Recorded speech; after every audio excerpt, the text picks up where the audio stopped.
The day I discovered my house had been sold, I was lying in a hospital bed, still wearing a plastic bracelet around my wrist. I thought the worst thing that had happened to me was breaking my hip. I was wrong. A woman I had never met walked into my room, introduced herself as Karen Miller, and said something that made my heart stop. "Mrs. Williams, I'm sorry. I thought your daughter had already told you." Told me what Karen hesitated. "Your house closed yesterday." I stared at her. "My house?" She nodded. "The sale went through, and that was the moment I realized my daughter Brianna had done something I never imagined she could do. Something she had been planning long before I ever entered that hospital.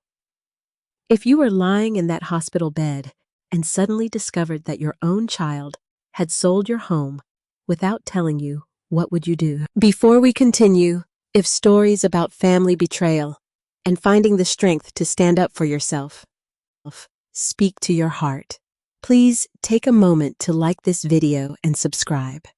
It truly means more than you know. And I'd love to hear from you. Where are you watching from, and what time is it there right now? Most importantly, tell me this in the comments.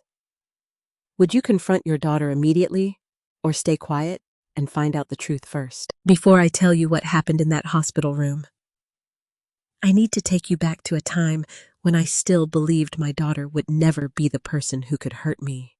My name is Nia Williams, and for most of my adult life, my home was the one place where I never questioned my safety. It wasn't a mansion. It wasn't even particularly large. It was a modest 2-story brick house on a quiet street in North Carolina, with a white porch railing, a maple tree in the front yard, and a small flower bed that my late husband Marcus had built with his own hands. Marcus used to joke that the house had cost us more sweat than money. He wasn't wrong.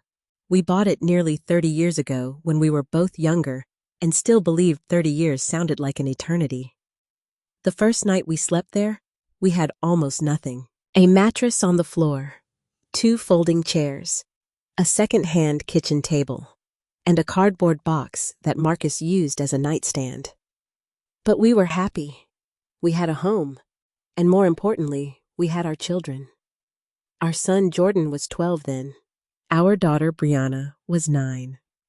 I can still remember Brianna running through the empty living room with her socks sliding across the hardwood floor. She looked at me and shouted, "Mommy, this is our house." I laughed and told her, "Yes, baby, it's ours." I didn't know how much those words would mean to me decades later. Jordan grew into a quiet, thoughtful young man. Brianna was different. She was ambitious, outspoken, and determined to build a life bigger than the one we had given her. Marcus always said that was a good thing. "She'll go far," he used to tell me, and I believed him. Even when Brianna made mistakes, I believed in her. When she moved away for college, I packed more food into her car than she could possibly eat. When she got her first apartment, Marcus and I helped her buy furniture. When she got married, I cried through the entire ceremony. And when her marriage ended several years later, I never once asked her what she had done wrong. I simply opened my door. "Come home," I told her. She stayed with us for almost 6 months.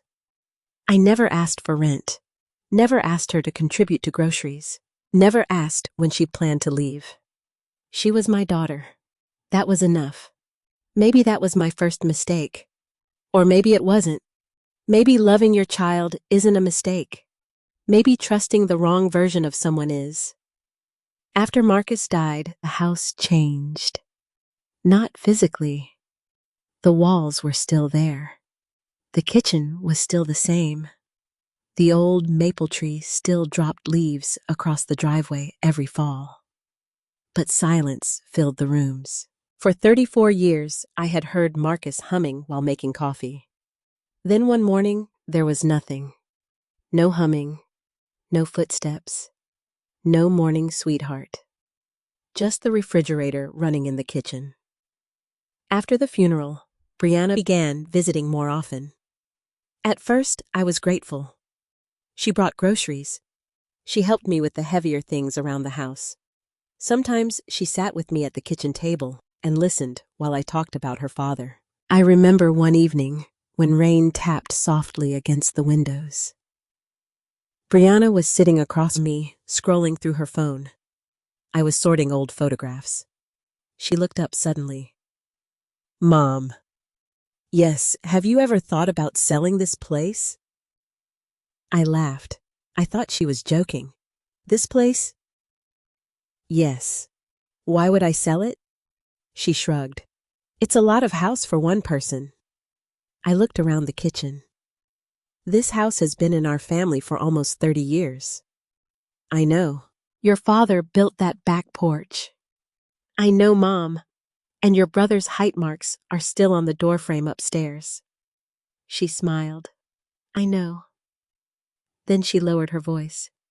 "I just worry about you." That sentence made me soften, because underneath everything else, I was still a mother. And when your child tells you they're worried about you, part of you wants to believe every word. "I can take care of myself," I said. "I know you can, but things happen."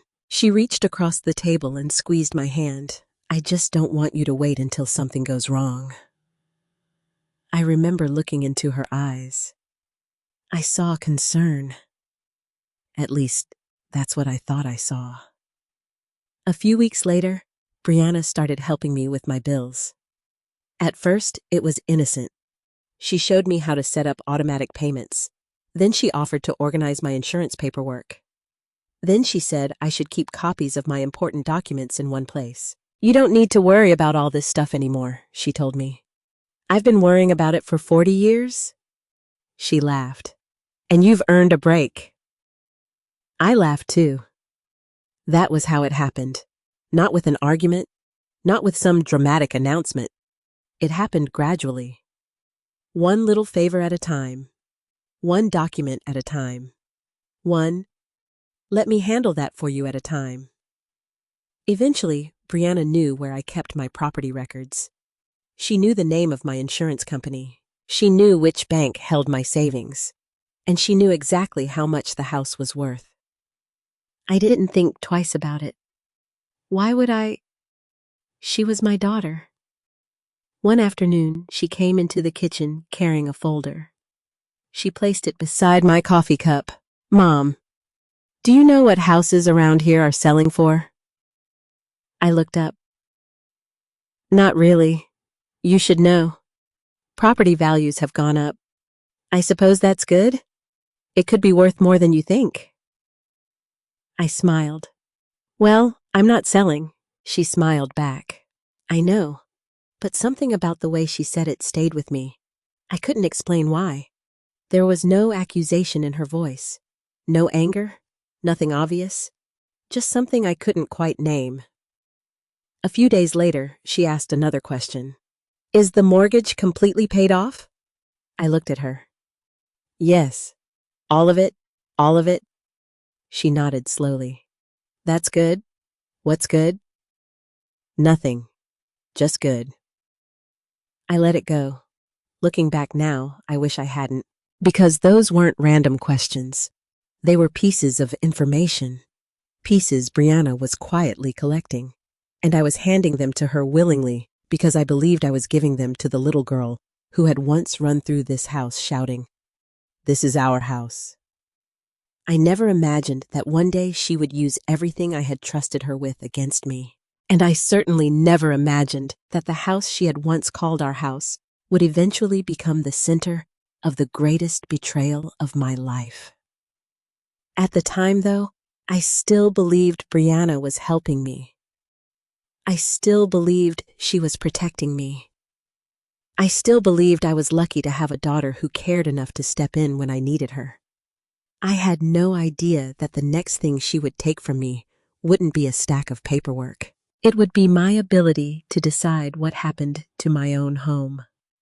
The fall happened on a Tuesday morning. I remember that because Tuesdays had always been my laundry days. It was barely 8 in the morning when I walked into the hallway carrying a basket of folded towels. The house was quiet. Sunlight was coming through the blinds, drawing pale lines across the hardwood floor. I had just turned toward the laundry room when my foot caught on the edge of the rug. For 1 second, I thought I could steady myself. I couldn't. The basket flew from my hands. I remember the sound of the towels hitting the floor. Then my shoulder struck the wall. My hip hit the hardwood. And finally, the back of my head slammed against something hard. The pain was immediate, sharp, blinding. I tried to move my right leg, but nothing happened. I called out for help even though I knew there was nobody inside the house. Help! My voice sounded strangely small. I reached for my phone, but it was on the kitchen counter. For several minutes, I lay there staring at the ceiling. I thought about Marcus. I thought about Jordan. And then, strangely, I thought about Brianna. I wondered whether she would be angry with me for not calling her sooner. That was the kind of mother I had become. Even lying injured on my own floor, I was worrying about whether my daughter would worry about me. Eventually, I managed to drag myself toward the kitchen. It took what felt like forever. My fingers finally reached the edge of the counter. I grabbed my phone. My hands were shaking so badly that I nearly dropped it. I called 911. By the time the paramedics arrived, I was barely able to speak. They stabilized my leg and placed me on a stretcher. One of them asked me whether there was anyone they could contact. My daughter, I whispered. I gave them Brianna's number. She arrived at the hospital less than an hour later. The moment she walked into the emergency room, she looked terrified. Mom. She rushed toward me and took my hand. What happened? I fell. Her eyes filled with tears. I should have been there. You couldn't have known. I should have checked on you. I squeezed her fingers. I'm okay. I wasn't, but I didn't want her to be afraid. After several tests, the doctors told me I had fractured my hip and injured my shoulder. I would need surgery and several weeks of rehabilitation. When the doctor left, Brianna sat beside my bed. She looked exhausted. I'll take care of everything, she said. I looked at her. Everything, the house, the bills, your insurance, whatever needs to be done. I felt relief. Not because I wanted someone else to control my affairs, because I trusted her. You don't have to do all that. Yes, I do. She leaned closer. Mom, you need to focus on getting better. Let me handle the rest. I nodded. Okay. That single word would later haunt me, because I didn't realize how much the rest would come to include. The first few days in the hospital were difficult. I was in pain, exhausted, and constantly being moved between tests, medication, and physical therapy. Brianna came every afternoon. She brought my phone charger. She brought clean clothes.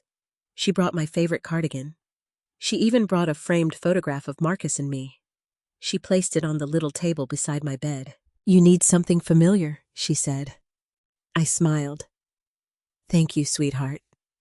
She kissed my forehead. I love you, Mom. I love you too. I believed her. That is the hardest part to admit now. I believed every word. For the first week, she seemed completely devoted to helping me. She told me she had arranged for the mail to be collected. She said she had spoken with the insurance company. She said she had checked the heating system because the house would be empty. I thanked her every time. Then she started bringing papers. The first stack arrived on a Thursday. She placed it on my tray. Just some insurance documents. I looked at them. Do I need to sign anything? There are a couple of things. Routine stuff. I picked up the first page. My vision was blurry from medication. I'll read them later. Her smile disappeared for half a second. Then she recovered. Of course. She gathered the papers. No rush. But there was something different in her voice, A little tension, a little impatience. I noticed it. I just didn't understand it. 2 days later, she brought another folder. This one is important. What is it, power of attorney paperwork? I frowned. Why, so I can keep helping you if you're still recovering. I thought I already gave you permission to handle the bills. You did. This would make things easier. I looked at the papers. I want Harold to look at it. Harold Reed had been our family's attorney for years. He had known Marcus well. Brianna's expression changed. Mom, Harold is retired. He still knows my family. I can explain everything. I know you can. I handed the folder back, but want him to read it. She sighed. Fine. She took the papers. For the first time since I had entered that hospital, I saw irritation in my daughter's eyes. It lasted only a moment, but I saw it. The next day, she didn't visit. She texted me instead. Busy with insurance. I'll come tomorrow. The following day, she called. There's just a lot going on. Is everything okay? Everything is fine. What about the house? What about it? Is it okay? Of course it is. Her answer came too quickly. I ignored the feeling in my stomach. I told myself I was tired. I told myself pain medication was making me paranoid. I told myself Brianna was overwhelmed because the alternative was too painful to consider. Over the next several days, her visits became less frequent. When I asked about the house, she gave short answers. Everything's handled.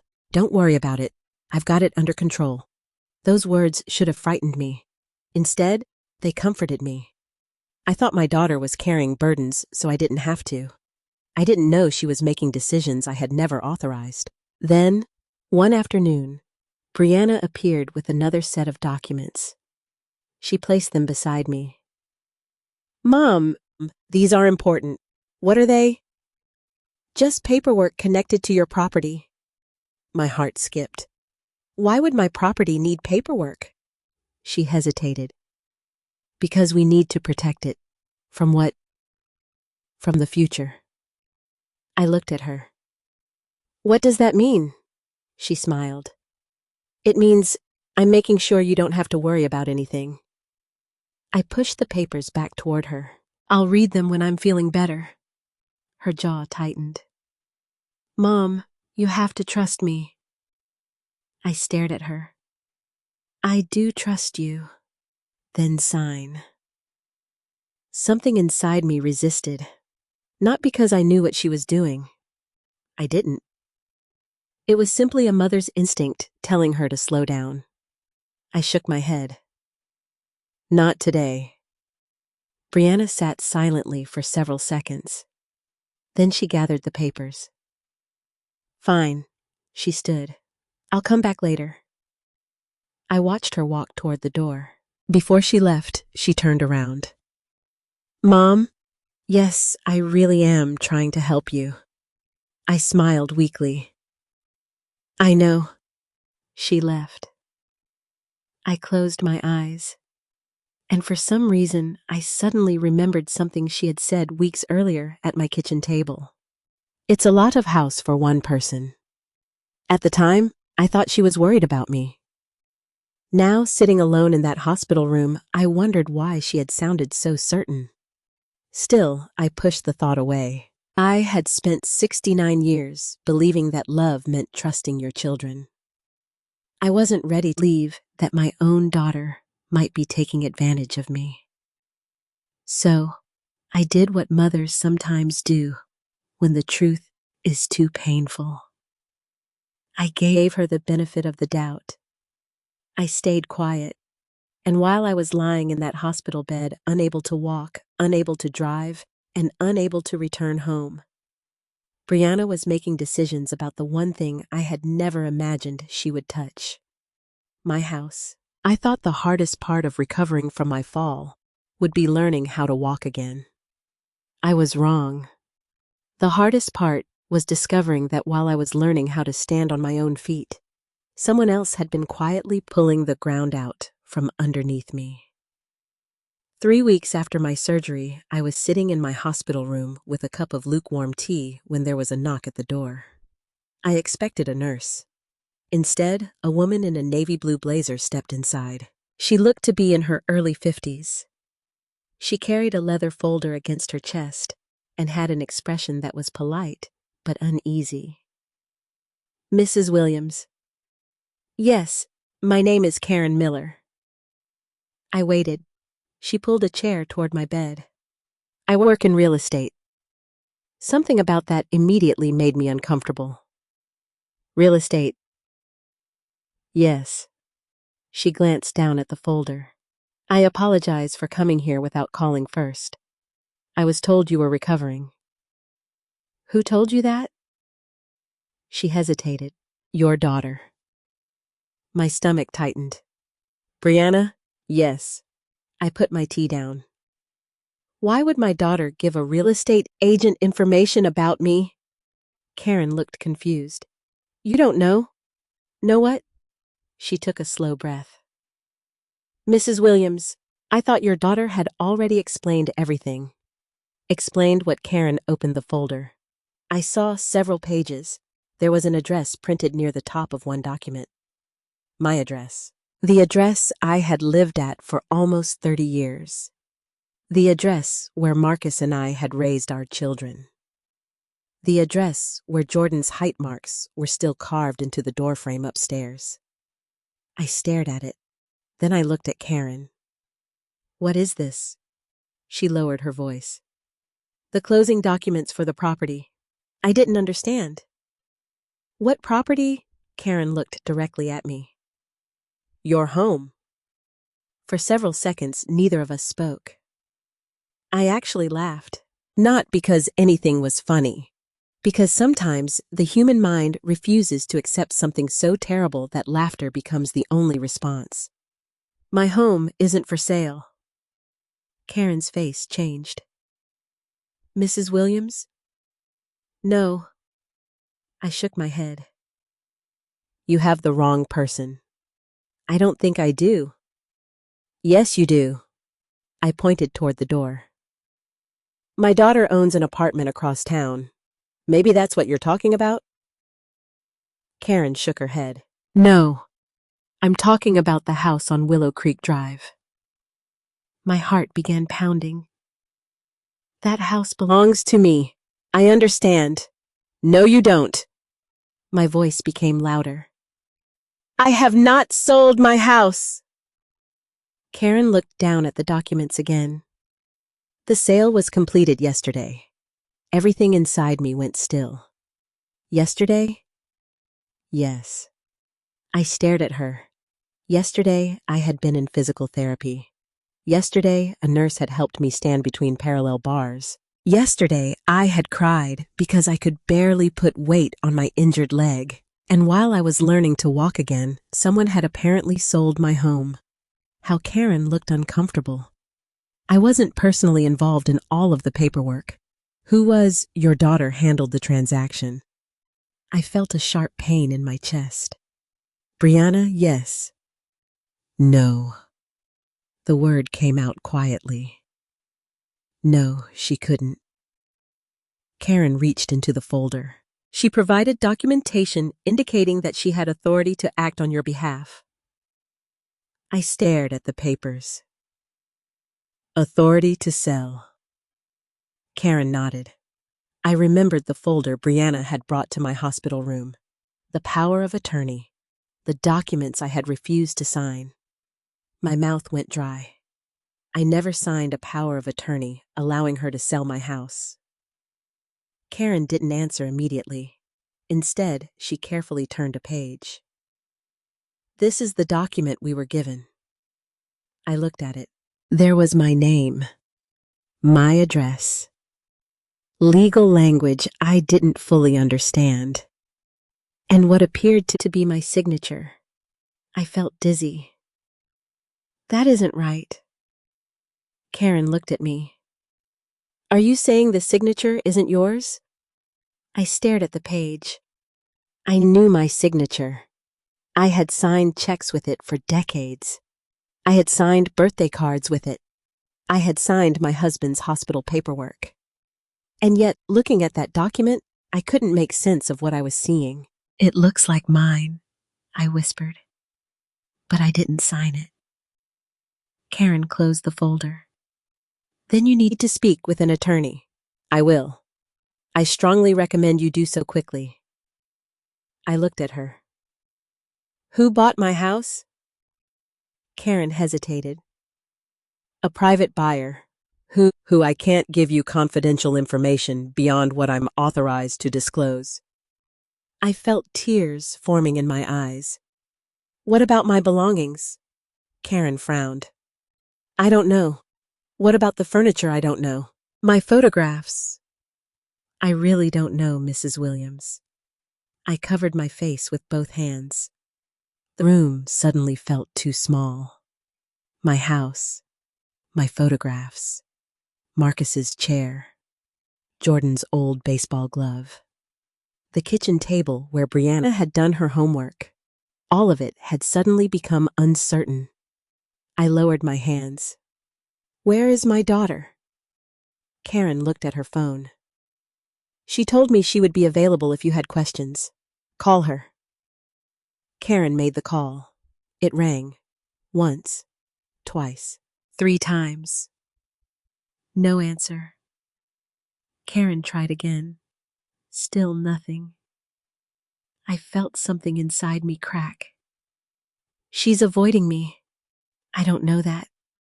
"She is." Karen sat quietly. I looked at the clock. It was almost 4 in the afternoon. I had not spoken to Brianna since the previous evening. I called her myself. Straight to voicemail. "Brianna, it's Mom. Call me." I hung up. A minute later, my phone buzzed. For 1 second, I thought it was her. It was a text. "Mom, I'm busy. We'll talk later. Please don't stress yourself." I read it twice. Then I showed it to Karen. Karen's expression became serious. "Mrs. Williams, I think you need legal advice before you do anything else." I nodded. "You're right." Karen stood. "I'll leave the documents with you." I looked at the folder. "No." She paused. "I need the originals." Karen shook her head. "These are copies. Then I need copies of everything." She nodded. "I'll make sure you receive them."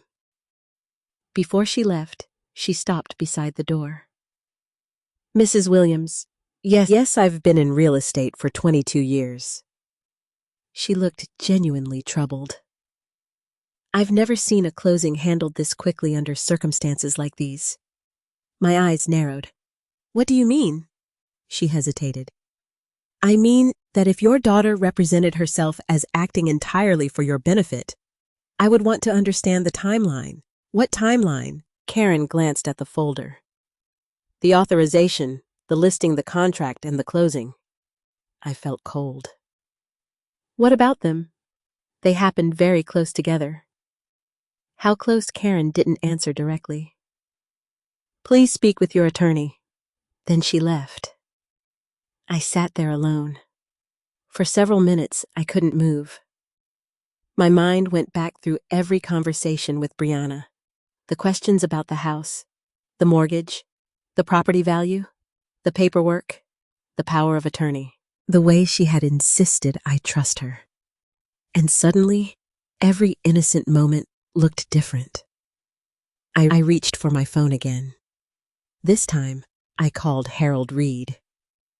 Harold had known Marcus for years. He had helped us prepare our wills. He had handled paperwork for our family more times than I could count. When he answered, I tried to keep my voice steady. "Harold, it's Nia." "Nia, how are you feeling? I need you to listen carefully." There was silence. "I think my daughter sold my house." Harold didn't laugh. He didn't question whether I understood what had happened. He simply asked, "When?" "Yesterday." Another silence. "And you authorized it, no?" His voice immediately changed. Are you certain? Yes. Did you sign a power of attorney? I signed something years ago. But not permission to sell my house. I need to see every document you have. I will. And Nia, yes, do not confront Brianna again until we know exactly what she did. I closed my eyes. Why? Because if she has already taken steps, we don't understand. We need to know what we're dealing with before she knows what we know. I swallowed. For the first time since my fall, I wasn't thinking about physical therapy. I wasn't thinking about my recovery.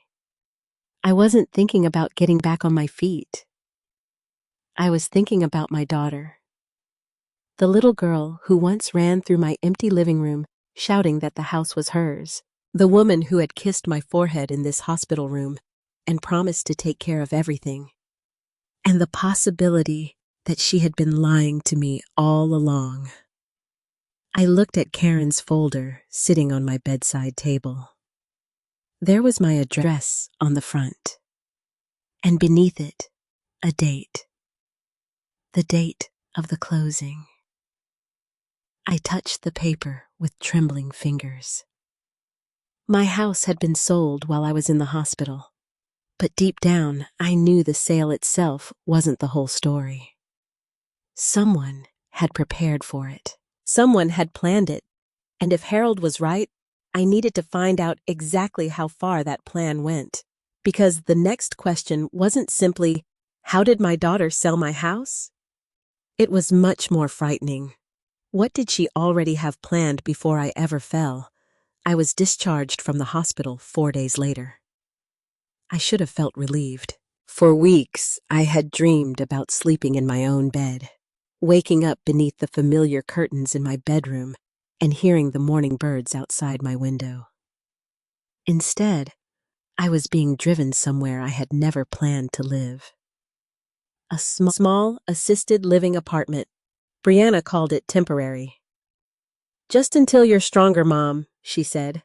I sat in the passenger seat of her car, my walker folded in the back. Why can't I go home? She kept her eyes on the road. Because the house isn't safe for you anymore.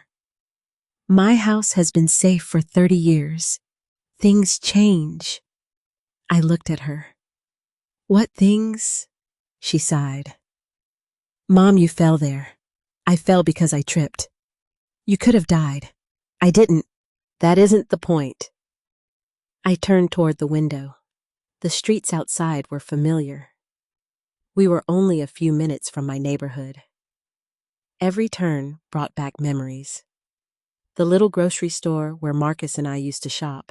The church where Jordan had sung in the Christmas choir.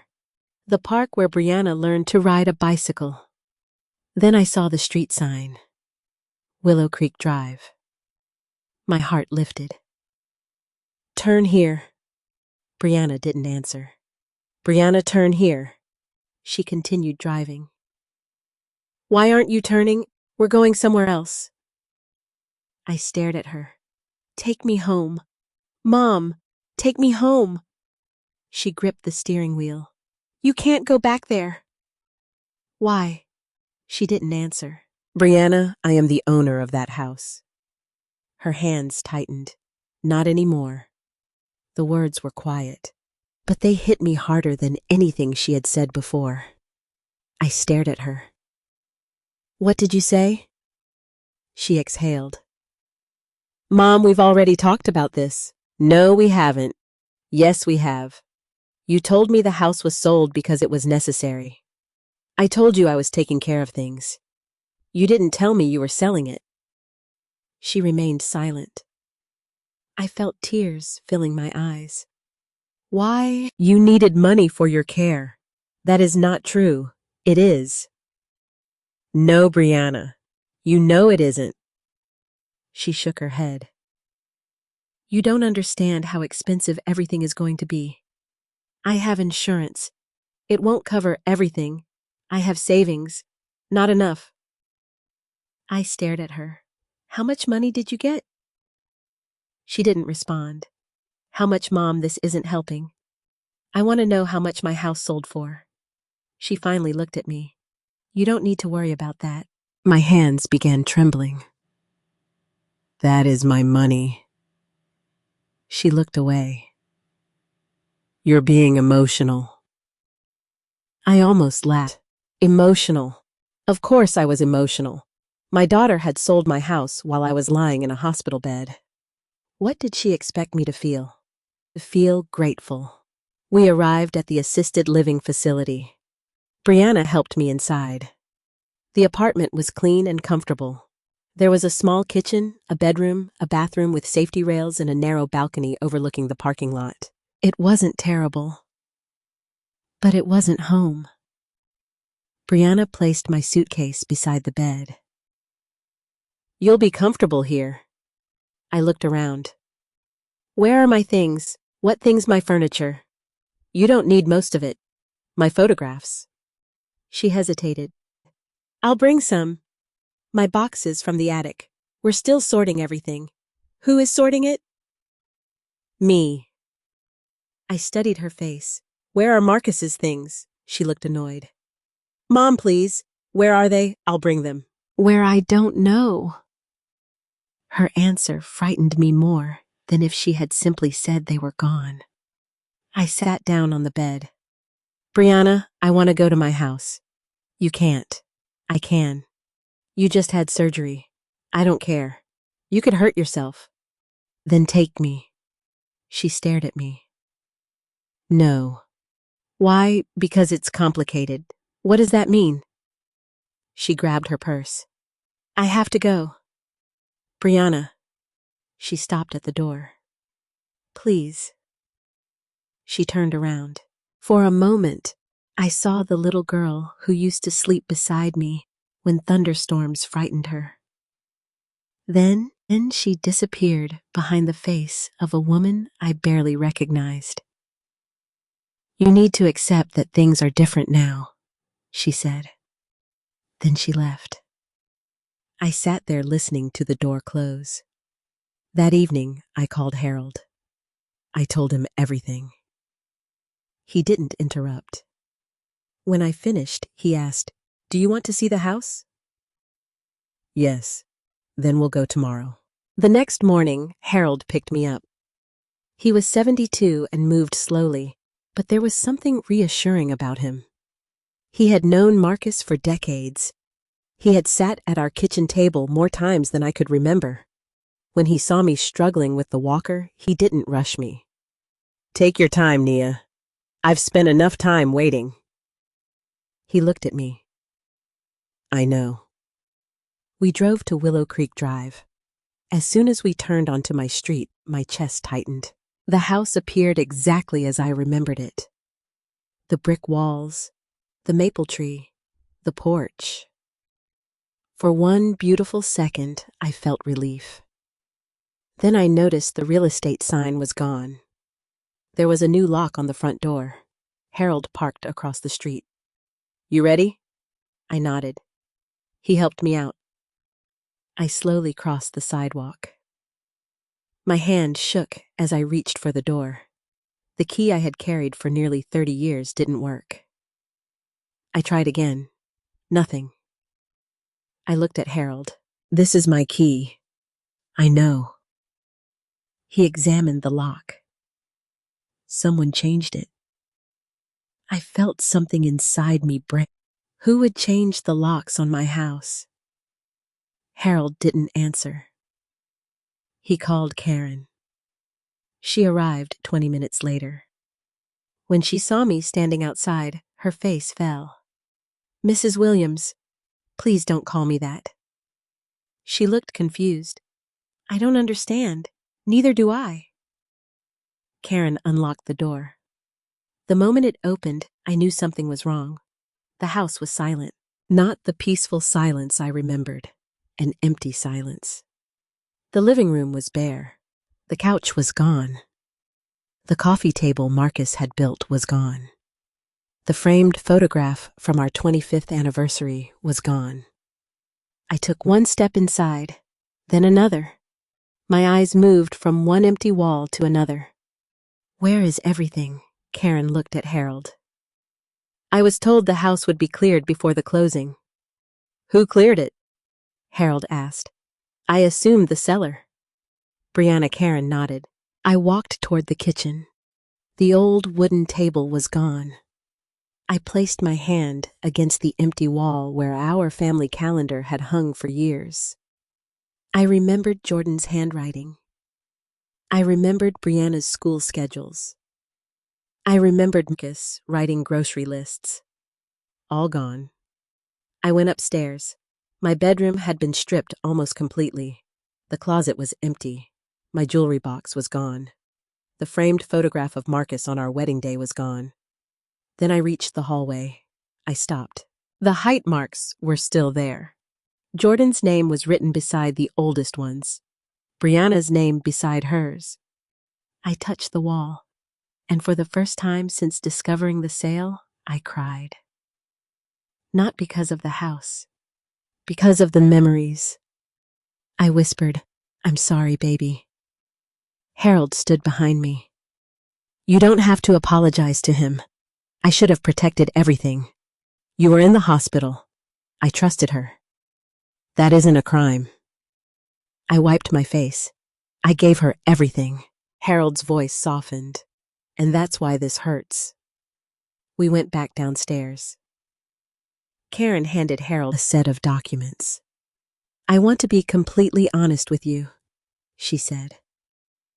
I looked at her. What aren't you telling me? She hesitated. There were instructions about some of the personal property. From whom your daughter? What did she tell you? Karen looked uncomfortable. She said certain items were to be removed before the closing. Which items? I wasn't involved in the removal. But you know there was a list. She nodded. A list? Yes. My heart sank. What was on it? Karen opened her folder. I don't have the full list with me. I stared at her. Was my husband's chair on it? She looked away. I don't know. Was the photograph of my children on it? I don't know. Was my son's baseball glove? I honestly don't know. I closed my eyes. Then I heard a voice behind me. Mom. I turned. Brianna stood in the doorway. She looked at the empty living room, then at me. For several seconds, neither of us spoke. I pointed around us. Where is my home? She crossed her arms. You don't live here anymore. I know that. Then why are you here? Because I wanted to see what you had done. Her expression hardened. I did what needed to be done. You sold my house. Yes, you emptied it. I moved your belongings somewhere safe. Where storage? Where is the storage? I'll tell you later. No. My voice surprised even me. Tell me now. She looked away. Mom, this isn't good for you. I stepped closer. I want my belongings. You'll get them. When you're ready. I am ready. She sighed. Some things had to be sold. I stared at her. What some things weren't important. I felt my heart pound. Who decided what was important? She didn't answer. I looked at Harold. He had been watching everything. Then I looked back at my daughter. Brianna, I want you to answer one question. What? When did you decide to sell my house? Her face changed, just slightly, but I saw it. She looked at the floor. I don't know. Yes, you do. She said nothing. I took a breath. Was it after I fell? Still nothing. Or before? Her eyes finally met mine. And for the first time, I saw fear. Not guilt. Not sadness. Fear. That was when I knew something was much worse than I had imagined. Because if Brianna had only made a desperate decision after my accident, there might have been an explanation. But if she had planned the sale before I ever fell, then my hospitalization hadn't created the plan. It had simply given her the opportunity to carry it out. And as I stood inside the empty house I had built with my husband, I realized I was no longer trying to understand what my daughter had done. I was trying to discover when she had decided to do it. I didn't sleep that night. I lay in the small, assisted living apartment with the lights off, staring at the ceiling, while the sounds of other people's lives drifted through the hallway. A television played somewhere down the corridor. Someone laughed. A door opened and closed. A cart rolled across the floor. But inside my room, there was only silence. I kept hearing Brianna's voice. I don't know. She had said it when I asked when she decided to sell my house, but I knew she did know. I had seen it in her face. Fear. Not confusion. Not surprise. Fear. By morning, I had made a decision. I was done waiting for my daughter to explain what she had done. I was going to find out myself. At 9 o'clock, I called Harold. I'm ready, I said. For what? For what? To see everything. There was a pause. Are you sure? No, I answered honestly, but I'm more afraid of not knowing. Harold arrived less than an hour later. He carried a leather briefcase and a thick yellow legal pad. When he sat across from me, he looked serious. Nia, before we begin, I need you to understand something. What we don't know yet, whether the sale can be undone. My heart sank. I understand. We also don't know exactly what authority Brianna relied upon. I never gave her permission to sell my house. I believe you, but believing me isn't enough. No. He opened his briefcase. We need evidence. That word stayed with me. Evidence. For 30 years, my relationship with my daughter had been built on memories, love, and trust. Now, Harold was telling me that if I wanted my home back, I had to build a case out of paper. He spread the first document across the table. This is the power of attorney you told me about. I stared at it. Yes. You recognized the document. I recognized the first page, and the signature. I looked closer.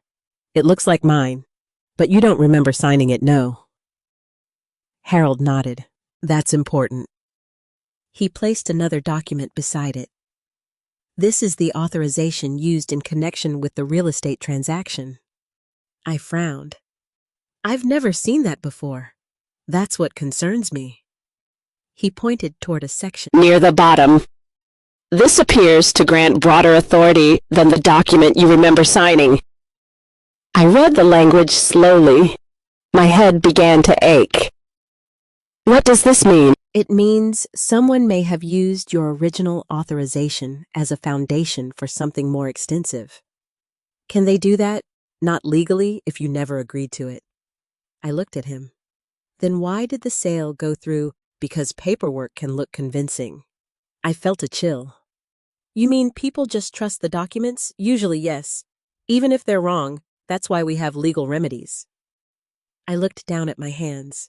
For the first time, I understood how frightening paper could be. A signature could open a bank account. A signature could transfer property. A signature could change a person's life. And somewhere in the middle of all those pages was my name. My name, but not my decision. Harold pulled out another folder. I requested copies of the closing records. You already have them. Karen sent what she could. He laid them out one by one. There was the listing agreement, the purchase contract, the authorization, the closing statement. I stared at the dates. My breathing slowed. Something didn't make sense. Harold. Yes, this date. He leaned closer. What about it? I pointed. This is before I went into the hospital. He nodded. I noticed that.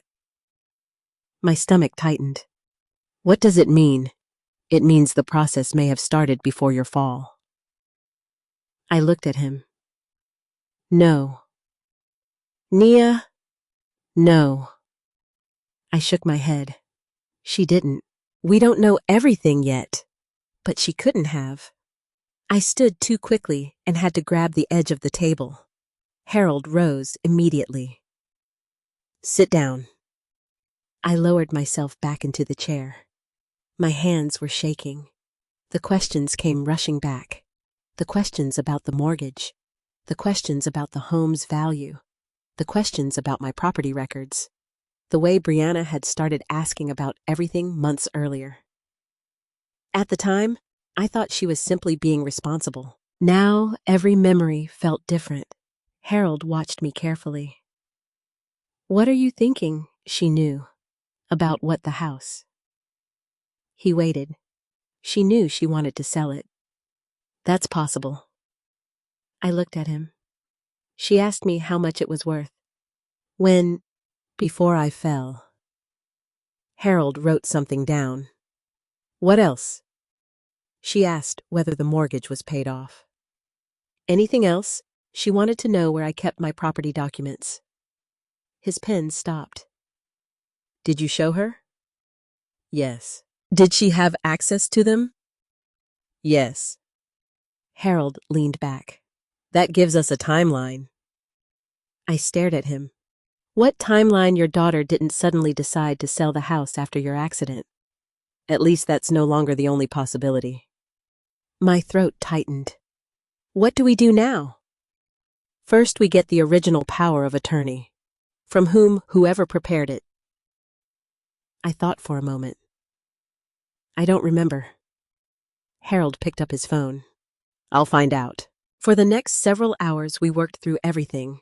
Bank statements, insurance documents, property records, old emails, texts from Brianna. Anything that could establish what had happened and when. At one point, Harold asked me to search my phone for messages containing the word house. I found dozens. Most were innocent. Mom, I'll pick up groceries. Mom, did you pay the electric bill? Mom, remember your doctor's appointment? Then I found one from 3 months before my fall. It was from Brianna. Have you ever considered downsizing? The house is probably worth a lot right now. I stared at the message. Harold read it over my shoulder. Save that. I nodded. Another message came 2 weeks later. You should let me organize your property paperwork. It's confusing. Another. Mom, if anything ever happens to you, I need to know where everything is. I felt sick. Harold looked at me. This is useful. Useful for proving the timeline. I looked at him. It doesn't feel useful. No. His voice softened. It feels personal. That was exactly it. This wasn't some stranger who had targeted an elderly woman. This was my daughter. The child whose lunch I had packed. The teenager whose prom dress I had helped choose. The woman whose heartbreak I had held in my arms. I had spent years telling myself that no matter what happened, Brianna and I would always have each other. Now I was collecting her text messages as evidence. By late afternoon, Harold had another call. He stepped into the hallway. I watched him through the glass door. When he returned, his expression had changed. What I found? The attorney who prepared the original power of attorney. My heart began beating faster. Who is it? A firm in Raleigh. Can we get the file? They have a copy. What about the original? They say the original was returned to you. I frowned. I never received it. Harold looked at me. Are you sure? Yes. I was quiet for a moment. That matters. Why? Because if the document Brianna used isn't the same document you originally signed, we need to know what happened between those two versions. I stared at him. Could someone have changed? I don't want to speculate. But could they? Yes. The room seemed suddenly colder. I thought about the documents Brianna had brought to my hospital room, the papers she had wanted me to sign, the irritation in her voice when I refused. I remembered her saying, Mom, you have to trust me. I had trusted her. Maybe that was exactly what she had been counting on. Harold packed the documents into his briefcase. I want you to one more thing. Don't tell Brianna what we found. Why? Because if she knows what evidence we have, she may try to explain it before we understand it ourselves. I nodded. For once, I would keep something from my daughter, not to hurt her, to protect myself. That evening, Brianna called. I watched her name appear on my phone. For several seconds, I simply stared at it. Then I answered. Hi, Mom. Hi. How are you feeling better? That's good. There was a strange silence. Then she asked, Did you and Harold go over the paperwork? My heart stopped. She knew. I kept my voice calm. Yes. What did he say? I looked out the window. He said I should rest. Oh. Another pause. That's all. That's all. She exhaled. Good. I closed my eyes. Brianna. Yes. When did you first speak to the real estate agent? Silence. Longer this time. I don't remember. You don't remember, no. I nodded slowly. Okay. Why are you asking? I was just wondering. She changed the subject. Mom, I need to go. Okay. Love you. I almost said it back, but the words wouldn't come. She ended the call. I placed the phone on the table. Harold had been right. There was more to this. Much more. And now I knew the sale hadn't simply happened while I was in the hospital. The groundwork had started before I fell. But there was still one question neither of us could answer. What had Brianna planned to do with the money? I thought I knew the answer. I thought it was about paying my medical expenses. I thought she was frightened about my future. I thought she had made a terrible decision under pressure. But the next document I found would destroy that explanation completely. Because hidden inside an old folder belonging to my late husband was something Brianna never expected me to discover. An envelope, a contract, and a date that would prove my daughter had been planning this long before I ever knew I was in danger. The next morning, I woke before sunrise. I had barely slept. Harold's words kept circling through my mind. The groundwork had started before you fell. I sat on the edge of the bed and looked toward the small window. The sky was still dark, but a thin gray line had begun appearing beyond the buildings. For years, I had believed that when something terrible happened, the truth would eventually reveal itself. I had never imagined that sometimes you had to go looking for it. At 8 o'clock, Harold arrived. He carried the same leather briefcase, but this time, he also had a small notebook. I've been thinking about something he said. What you mentioned your husband kept old property records. Marcus kept everything. Harold smiled faintly. That sounds like him. He had receipts from 20 years ago.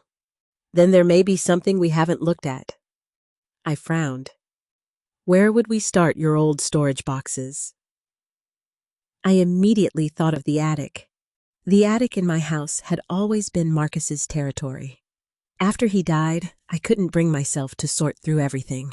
There were boxes of tax records, old photographs, warranties, letters, and documents from the years when we first bought the house. I had avoided that room for almost 4 years. Now I wondered what else I had avoided. Harold drove me to a small storage unit where some of my belongings had been moved. Brianna had told me she was keeping everything there. When the door rolled upward, I felt a wave of sadness. Boxes were stacked from floor to ceiling. Some had my handwriting. Others had Marcus's. One box was labeled simply Marcus House. I touched the cardboard. He made that label. Harold nodded. Let's open it. Inside were old property tax records, mortgage statements, repair receipts, and photographs. I lifted each document carefully. The house was there in every possible form. Its history, its expenses, its improvements, its value, its story. After nearly an hour, Harold said, "Nia, look at this." He held up a folder. "What is it?" "Original property documents." I took it. There were copies of the deed insurance records and several handwritten notes from Marcus. One note read, "Never sell this house unless we both agree." I stared at those words, my eyes filled with tears. Marcus had written them years before he died. I pressed my fingers against the paper. He always worried about me. Harold gave me a moment. Then he said, "There may be something else." He pointed toward the bottom of the box. A thin blue folder was tucked underneath several old tax documents. I pulled it out. It wasn't labeled. Inside were papers I didn't recognize. A bank statement, an insurance document, and then an envelope. Plain white. No stamp, no return address. My name wasn't on it. Neither was Marcus's. I looked at Harold. "Should I open it?" He nodded. I carefully slid my finger beneath the flap. Inside was a contract. I unfolded it. At first, the language looked like ordinary legal paperwork. Names, dates, amounts, conditions. Then I saw one name, Brianna Williams. My hands froze. "Harold." He moved closer. "What is it?" I handed him the first page. He read it silently. His expression became serious. "What?" "Let me go through this carefully." I waited. He turned to the second page, then the third. My heart was pounding. "What does it say?" "It appears to be a private agreement between Brianna and who?" He looked at the signature page. "There's another party listed here." I read the name. Michael Turner. I didn't know him. Who is he? I don't know yet. "What does the contract have to do with my house?" Harold turned back to the first page. "The property is referenced here." I felt the air leave my lungs. "My house." "Yes." I shook my head. "No. Nia, no." "Read it again." He did. The address was unmistakable. Willow Creek Drive. My house. I sat down on a cardboard box. For a moment, I couldn't speak. The house hadn't simply been sold. There had been an agreement connected to it before the sale. Harold continued reading. The contract described a financial arrangement involving the proceeds from the eventual sale of the property. I stared at him. "What does that mean?" "It means Brianna had a financial interest in the transaction." I shook my head. "But she said the sale was for my care. There may be more to it." I looked at the date. My hands began trembling. Harold. What this was signed before my fall. He looked at the page. "Yes. How long before?" "About 6 weeks." I couldn't breathe. 6 weeks. 6 weeks before I fell. 6 weeks before the hospital. 6 weeks before Brianna told me she needed to protect me. 6 weeks before she started saying the house wasn't safe for me. I remembered that evening in my kitchen. It's a lot of house for one person. She hadn't been worried about what might happen to me. She had already been thinking about what might happen to the house. I closed my eyes. "No." Harold sat beside me. "Nia, I'm sorry. I trusted her. I know." She sat at my kitchen table. "I know." She asked me about the mortgage. "I know." She asked what the house was worth. Harold didn't answer. She was already planning this. He finally said, "The contract strongly suggests she was." I looked at the document again. There was a section that caught my attention. "What's this?" Harold leaned closer. That's an amount. How much? He read it. My stomach twisted. It wasn't a small amount. It was more money than Brianna had ever admitted she needed. Why would someone pay her that much? Harold shook his head. The contract doesn't say payment was for helping you. Then what was it for? He pointed to another clause. It appears to be tied to the completion of the property transaction. I felt tears slide down my face. So she was going to get money when my house sold. Yes. How much? Harold gave me the figure. I stared at him. That can't be right. It is. She told me she was worried about paying for my care. This contract doesn't mention your care. I covered my mouth. For months, I had believed my daughter had sacrificed everything to help me. Now I was discovering that while she was telling me to trust her, she had already arranged to profit from the sale of my home. I looked through the pages again. Then I noticed something else. A signature. Brianna's. And below it, another signature. Michael Turner's. Who is he? I asked again. Harold looked at me. We'll find out. Could he be the buyer? Possibly. I shook my head. But Karen said the buyer was someone else. Then Michael may have been involved in financing or another part of the transaction. I looked at the contract. There was one final page. Near the bottom was a sentence that made my blood run cold. It referred to my expected condition during the transaction. I read it twice, then a third time. Harold. He took the page. His eyes moved slowly across the paragraph. What it says, I was expected to remain unaware of the arrangement. He became completely still. Show me, I pointed. There it was. Not in those exact words, but the meaning was unmistakable. The agreement anticipated that I would not be informed of the private financial arrangement. I felt something inside me collapse. This wasn't a misunderstanding. It wasn't a daughter making a bad decision because she was frightened. She had expected me not to know. She had built secrecy into the plan. I looked at Harold. Why he didn't answer immediately. I don't know yet. Then we find out. He nodded. I wiped my tears. For the first time in days, my voice didn't shake. I want every person named in this contract identified. We'll do that. I want to know when it was signed. We know that. I want to know where it was signed. We'll investigate. And I want to know why my daughter thought she could take the one thing her father and I built together. Harold closed the folder. We will. I looked toward the storage unit. Boxes surrounded us. 30 years of my life were packed into cardboard.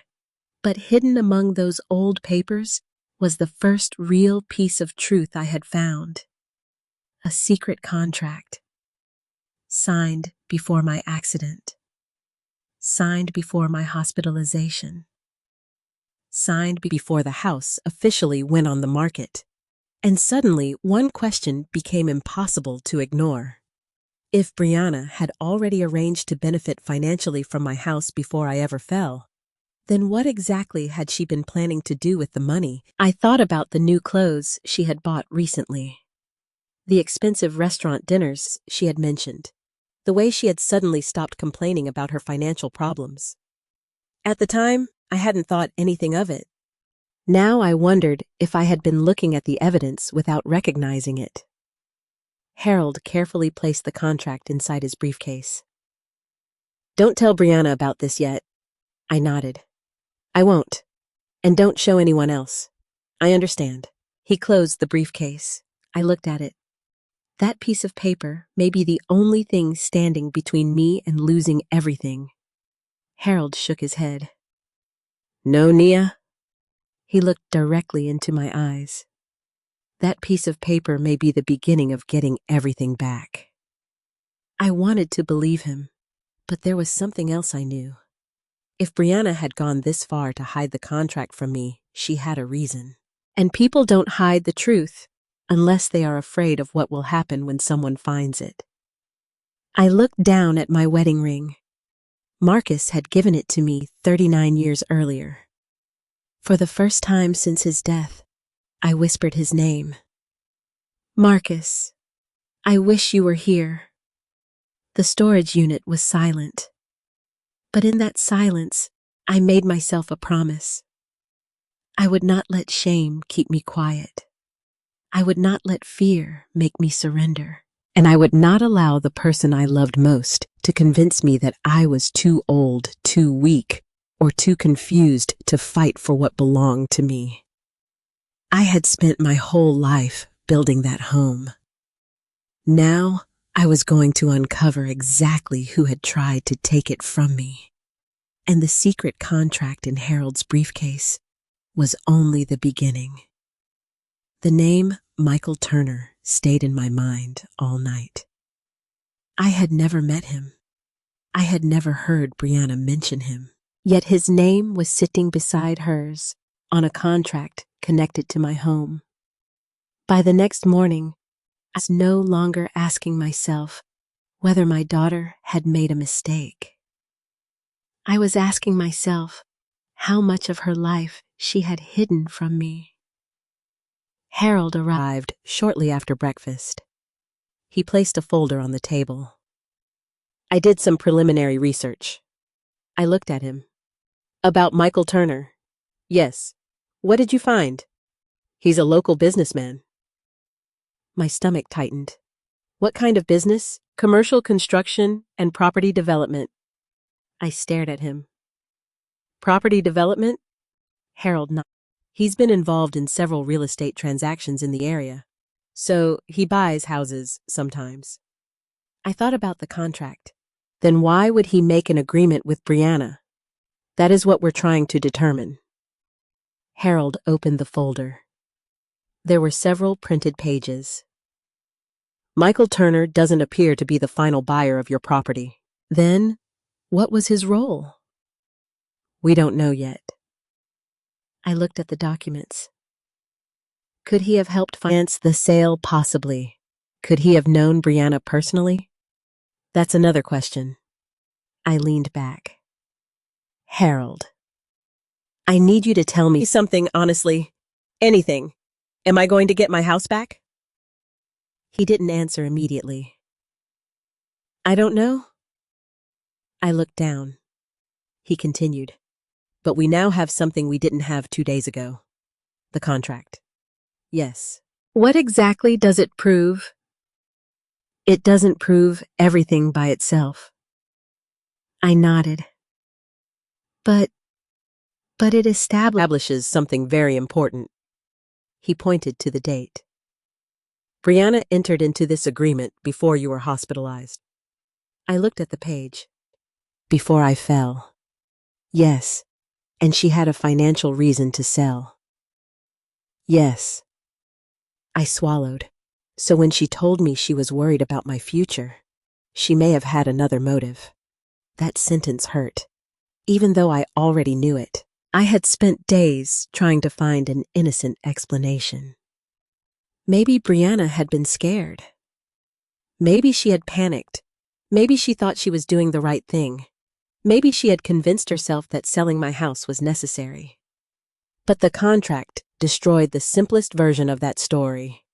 She hadn't acted only after my accident. She had made arrangements beforehand. I remembered something else. About 2 months before my fall, Brianna had asked me if I could help her with a loan. She had come to my house late one evening. She looked exhausted. Mom, I have a problem.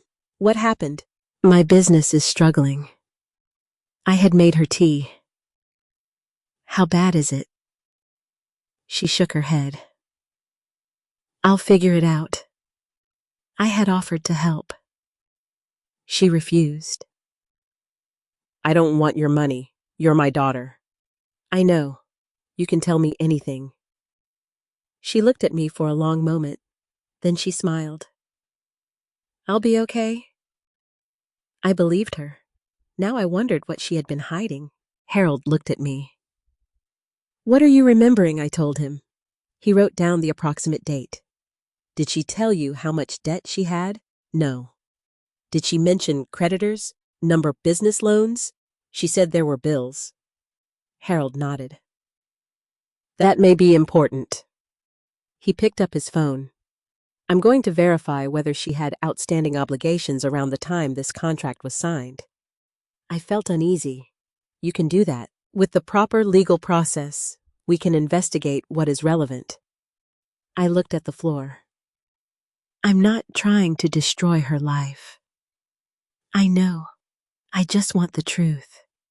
Then that's what we're looking for." Later that afternoon, Harold called me. His voice was serious. "Nia, I found something. What Brianna's business had significant financial problems." I closed my eyes. How significant enough that she had several outstanding debts. I felt a wave of sadness. Why didn't she tell me? I don't know. She could have asked me. Yes, I would have helped. I know. Tears filled my eyes. That was what hurt most. I would have helped. Maybe I couldn't have paid everything. Maybe I couldn't have solved every problem. But I would have tried. She didn't need to steal my house. She could have come to me. She was my daughter. I had spent my life believing that if she ever needed me, she only had to ask. Instead, she had chosen secrecy. Harold continued. "There are indications that her financial situation became worse shortly before the contract was signed. So, the timing matches." "Yes." I looked at the secret contract sitting on my table. "Does the contract say exactly how much she was going to receive?" "Yes." "How much he gave me the number." I stared at him. It was a substantial amount, much more than the money she had ever asked me for, much more than what I imagined she needed for my medical care. Where would that money go? "That's another thing we're investigating." I nodded. "Do you think she used it to pay her debts?" "Possibly." I looked toward the window. A woman was walking outside with her granddaughter. The little girl was holding a pink balloon. I watched them disappear around the corner. I remembered Brianna at that age. She used to carry a stuffed rabbit everywhere. She slept with it, ate breakfast with it, even took it to church. Once she lost it at a grocery store. She cried so hard that Marcus drove back through the rain to look for it. They found it underneath a shopping cart. Brianna had hugged that rabbit like it was a person. I smiled through my tears. Then the smile disappeared. How could that little girl become the woman who sold her mother's home? Maybe that was the question that kept parents awake at night. We spend decades remembering the child someone was, and sometimes we fail to see the adult they have become. That evening, Brianna called again. I almost didn't answer, but I did. "Hi, Mom." "Hi. How are you?" "I'm okay." "Good." There was a pause. Then she said, "I heard you went through some..." Some old boxes. My heart stopped. How did you hear that Harold mentioned something? I looked toward the door. Did he... Mom, I just want to make sure you're not upsetting yourself. I found some papers. What papers? I remained silent. She became nervous. Mom, what kind of papers would you be worried about? I don't know. Then why are you asking? Another silence. I just don't want you getting confused. The word hit me harder than she probably intended. Confused. That was how she had started describing me. Maybe not directly, but carefully, softly, as if my age made my memory unreliable. I took a slow breath. I know what I saw. I never said you didn't. You didn't have to. Mom, why did you sell my house? I already told you. No. My voice became firm. You told me why You wanted me to believe you sold it. She went silent. I could hear her breathing. Then she said, I was trying to protect you. From what? From losing everything. I almost laughed. You sold the one thing I owned. I sold it because you needed security. No. I looked at the contract on the table. You needed security. She said nothing. That silence told me more than any confession could have. Brianna. Yes. Were you in debt? She didn't answer. Were you, Mom? This isn't about me. It became about you when you made money from my house. Her voice suddenly sharpened. You don't understand what I was going through. Then you should have told me. I was ashamed. You could have trusted me. I didn't want your pity. It wasn't pity. What was it then, love? The word came out before I could stop it. Neither of us spoke. Finally, Brianna whispered, I'm sorry. I closed my eyes. For one brief second, I wanted to believe that was an apology. Then she said, but I had no choice. My eyes opened. No choice, no. You always had a choice. You don't know what it was like. Then tell me. I can't. Why? She hesitated. Because there are things you don't know. My heart started pounding. What things I have to go? Brianna. She hung up. I stared at the phone. There were things I didn't know. She had admitted it herself. But I was beginning to understand something. The secret contract wasn't simply about selling my house. It was about money. Brianna had debts. She had made a private agreement. She expected to receive money from my property, and she had kept all of it hidden from me. But there was still one question. Who was Michael Turner? And why would a businessman agree to pay my daughter in connection with a house she didn't own? Harold returned the next morning with another piece of information. He placed a document in front of me. Michael Turner wasn't just a name on the contract. I looked up. What do you mean? He had a financial connection to the transaction. What kind? Harold tapped the page. I need to verify it before I tell you for certain. I felt frustrated. How much more do we need to uncover? Enough to make the entire picture clear. I stared at him. Harold. I don't want a picture anymore. What do you want? I want the truth. He nodded. Then we're getting closer. I looked down at the secret contract again. For the first time, I noticed something I had missed before. A handwritten notation in the margin. A date, and beside it, a set of initials. B.W. Brianna Williams. I touched the ink. My daughter had written those initials herself. This wasn't a stranger's plan. It wasn't an accident. It wasn't a misunderstanding. It was hers. And whatever happened next, I knew one thing for certain. I was going to find out exactly how much she had planned to gain from taking my home. Even if the truth broke my heart all over again. The next morning, Harold arrived earlier than usual. He didn't knock immediately. He stood outside my apartment door for several seconds, holding a brown envelope in his hand. When I opened the door, I knew something had changed. What happened? He looked at me. We found the connection. I stepped aside. Come in. Harold placed the envelope on the table. I spoke with someone who knows Michael Turner, a title officer involved with several of his property transactions. I sat down. What did you learn? Harold opened the envelope. Michael Turner was not the buyer of your house. I nodded.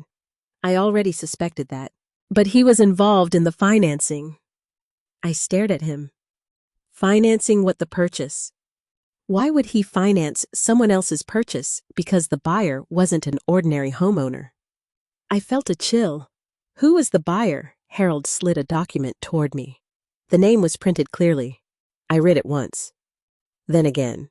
It wasn't Michael Turner. It wasn't Brianna. It was a limited liability company. a company I had never heard of. What's this? A holding company? Who owns it? That is what we're tracing. I looked at Harold. Why would someone buy my house through a company? There are legitimate reasons, but this doesn't feel legitimate. No. He didn't soften the answer. I looked at the document again. Does Brianna have anything to do with this company we're checking? My stomach twisted. How much was my house sold for? Harold gave me the amount. I stared at him. It was higher than I had expected. Much higher. Then why did Brianna tell me there wasn't enough money for my care? Harold's expression tightened. That is a question she will eventually have to answer. I looked at the contract. And how much was she supposed to receive? He gave me the figure again. I closed my eyes. There was still a substantial amount left after her payment. Where did the rest go? We don't know yet. I stood slowly. I want to know. We'll find out. I walked toward the window. Outside the morning was bright. People were going about their ordinary lives. Cars moved through the parking lot. A woman carried groceries toward the building. A man walked his dog. Everything looked normal. My life no longer was. I thought about the house, the empty rooms, the missing photographs, Marcus's chair, the family table. I had spent 30 years believing that home was something no one could take away from you because the memories remained. But now even the memories felt threatened. Harold interrupted my thoughts. Nia. Yes, there's something else. I turned around. What? He pulled another document from the envelope. This is a copy of a bank transfer. I frowned. Who's Brianna's? I walked back to the table. How much, he told me. My heart sank. The transfer had been made shortly after the closing. Where did the money go? That same day, another transfer was made. To whom? Harold looked at me. Michael Turner. I stared at him. So she paid him. Not exactly. What does that mean? The money appears to have been transferred into an account connected to one of his businesses. I didn't understand. Why we're still investigating. I sat down. This was becoming more complicated with every document. Brianna had received money. Then some of that money had moved to Michael Turner. Why was she paying him back? Was he financing her? Was this part of the secret agreement? Or was there something else? I rubbed my forehead. Harold. I feel like I'm drowning. He sat across from me. I know. I don't even recognize my own daughter anymore. You don't have to understand her today, but I need to. No. He leaned forward. You need to understand what happened. There was a difference. I knew that. Understanding someone didn't mean excusing them. I could love my daughter and still hold her accountable, but that thought hurt. Because loving someone while preparing to fight them is one of the loneliest things a person can do. That title company. He wanted the complete closing file, not copies of selected pages. Everything. The correspondence, the authorization documents, the instructions, the identity verification records, any communications connected to the sale. While we waited, I decided to call Jordan. My son had been kept mostly outside the situation. Brianna had told me he was busy with work. I had assumed that was true, but when I called him, he answered immediately. Mom, Jordan, where are you at work? Why I need to ask you something. His voice changed. What's wrong? Did Brianna ever talk to you about selling my house? There was a long silence. Mom. Jordan. She told me not to get involved. My heart sank. What does that mean? I thought you knew. Knew what? He sighed. She said you were planning to move. I never planned to move. I know that now. Why didn't you tell me? I didn't know what to believe. Jordan. I should have asked you. Yes. He was quiet. Then he said, I knew something was wrong. What she asked me for a favor. What kind of favor? She wanted me to sign something. My hands went cold. What? I don't know exactly. It was related to the house. Did you sign it? No. Why? Because I called a friend who works in banking. He told me not to sign anything I didn't understand. I closed my eyes. Why didn't you tell me? I tried calling you when before your accident. I felt a chill. Brianna answered your phone. No. She told me you were sleeping. I looked at Harold. He was listening carefully. Jordan, did she ever tell you why she wanted your signature? She said it was just to confirm some family information. Did you believe her? Not really. Did she tell you about Michael Turner's silence? Then Jordan said, yes. My heart stopped. What did she say? She said he was helping her solve a business problem. What business problem? I don't know. Jordan, please think. He was quiet. Then he said something that made my stomach turn. She mentioned a loan. A loan. Yes, from Michael, I think so. I looked at Harold. This was becoming clearer, but not clear enough. I asked Jordan another question. Did Brianna ever say anything about the money from my house? No. Are you sure? Yes. Then why did she need your signature? I don't know. We ended the call shortly afterward. I sat silently. Harold looked at me. Your son may be an important witness. I don't want him dragged into this. He's already involved. I nodded. Then my phone buzzed. A message from Brianna. Mom, we need to talk in person. I stared at it. A second message followed. Please don't let Harold make this worse. My heart sank. She knew. She knew Harold was investigating. I looked at the phone again. Then another message appeared. I can explain everything. I didn't respond. For months, I had wanted an explanation. Now, I wasn't sure I wanted one from her. I wanted documents, dates, bank records, contracts, facts. Because words were what had brought me here. Brianna had told me the house was unsafe. She had told me the sale was necessary. She had told me she was protecting me. She had told me there was no other choice. But every document we uncovered contradicted another one of her stories. That evening, I agreed to meet her. Not alone. Harold insisted on being present. We met at a quiet coffee shop near the courthouse. Brianna arrived 10 minutes late. She looked exhausted. Her hair was pulled back. She wore the same gray coat she had worn the day she visited me in the hospital. For a moment, she looked like my daughter again. She sat across from me. Mom, Brianna. She looked at Harold. I wish you weren't here. He's my attorney. I know. She looked down. I never wanted it to get this far.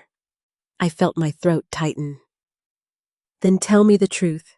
I was trying to help. No. She looked up. Mom. Don't say that again. She went quiet. You sold my house before I knew it was even for sale. I had to. You signed a private contract. Her face went pale. You found it. Yes. She looked at Harold, then back at me. How? It doesn't matter. She swallowed. What do you want, the truth? She stared at the table.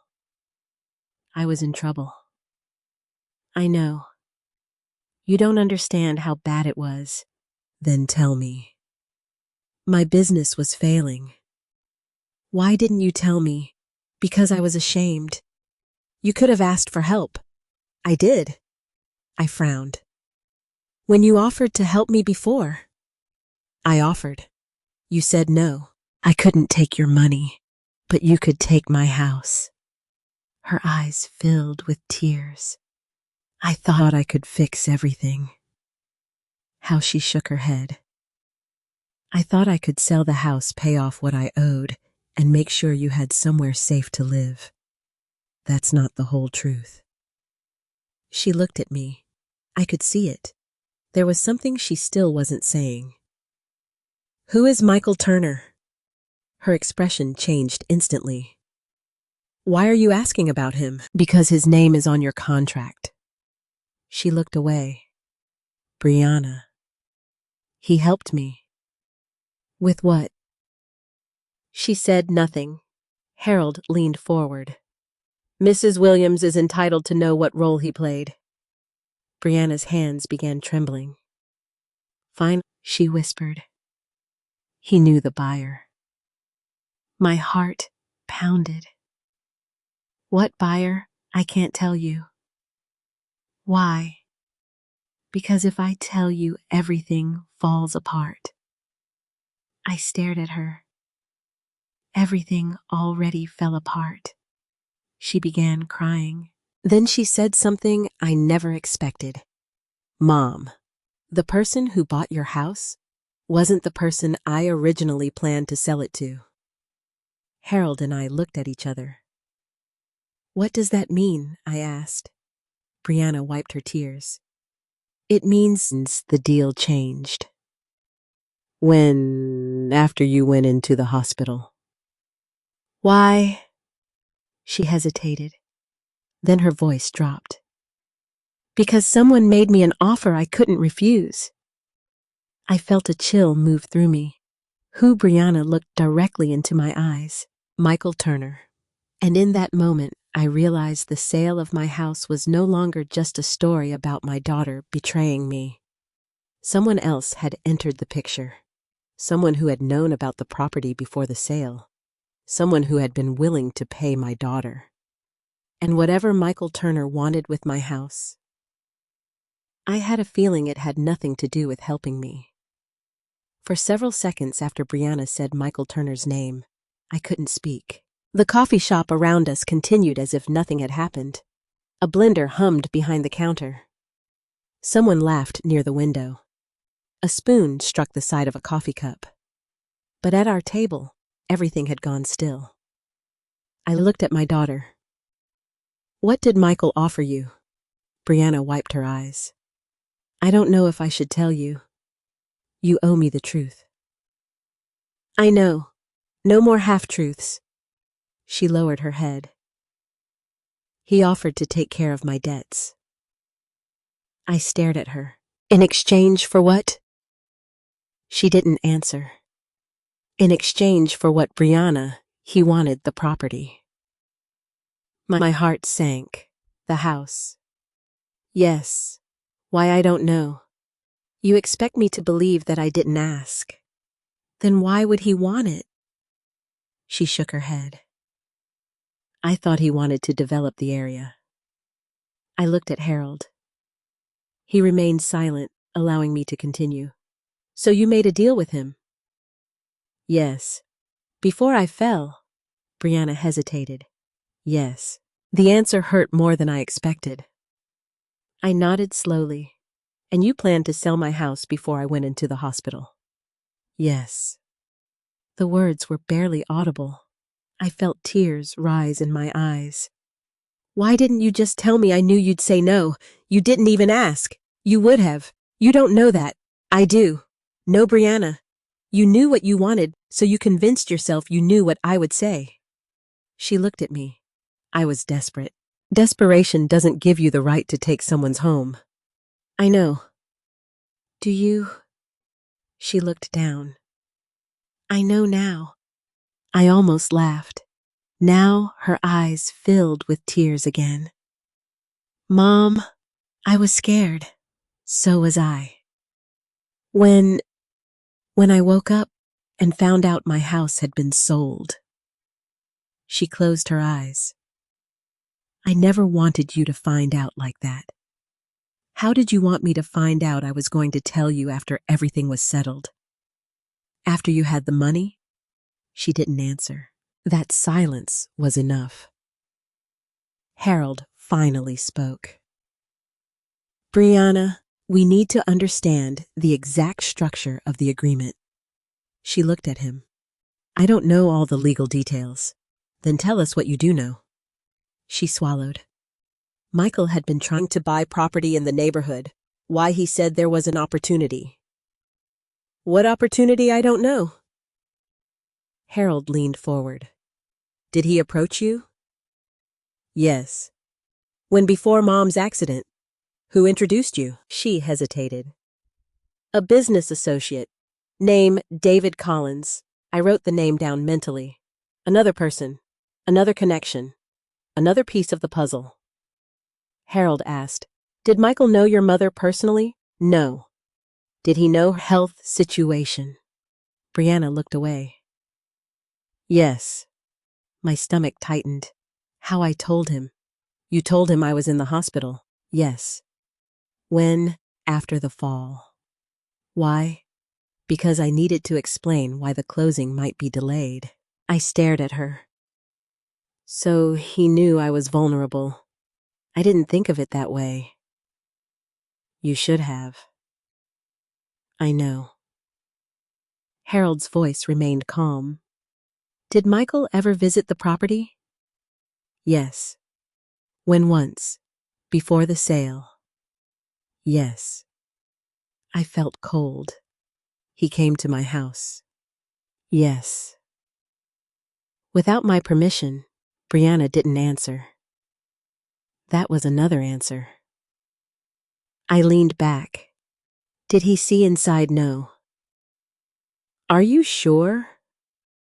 Yes. Did you give him the key?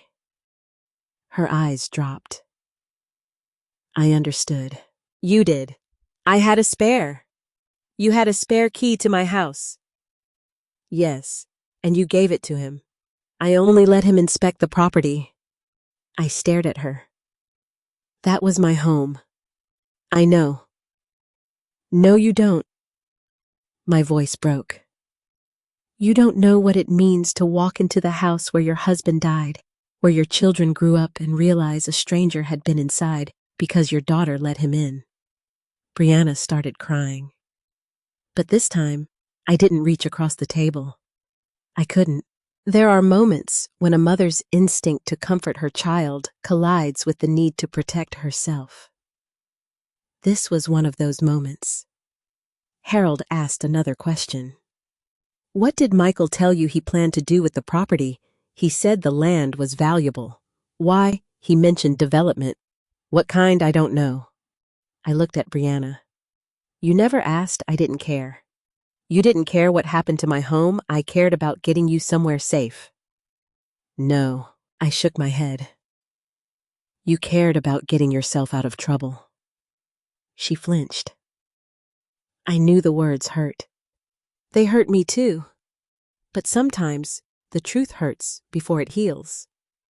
Brianna looked at me. Mom, I swear I wasn't trying to hurt you. You didn't have to try. She covered her face.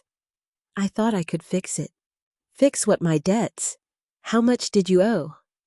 She hesitated. Harold said, You need to answer. Brianna finally gave us the amount. It was staggering. I felt sick. That much, she nodded. How my business? What business? A catering company. I knew she had started it several years earlier. She had told me she was doing well. She had sent me pictures of weddings and corporate events. She had talked about hiring employees. I had been proud of her. You told me your business was doing well. It was. What happened? The pandemic, loans, equipment, payroll. A few contracts fell through. You could have told me. I was embarrassed. You weren't embarrassed enough to sell my house. She looked down. No. The honesty in that single word hurt. Harold opened his briefcase. He removed a copy of the secret contract. This agreement says Michael would receive a portion of the proceeds. Brianna nodded. And you would receive another portion. Yes. What about the rest? It was supposed to pay off the mortgage. I stared at her. There was no mortgage. She froze. Harold looked at her. Your mother told you the property was paid off. Brianna's face went pale. You knew.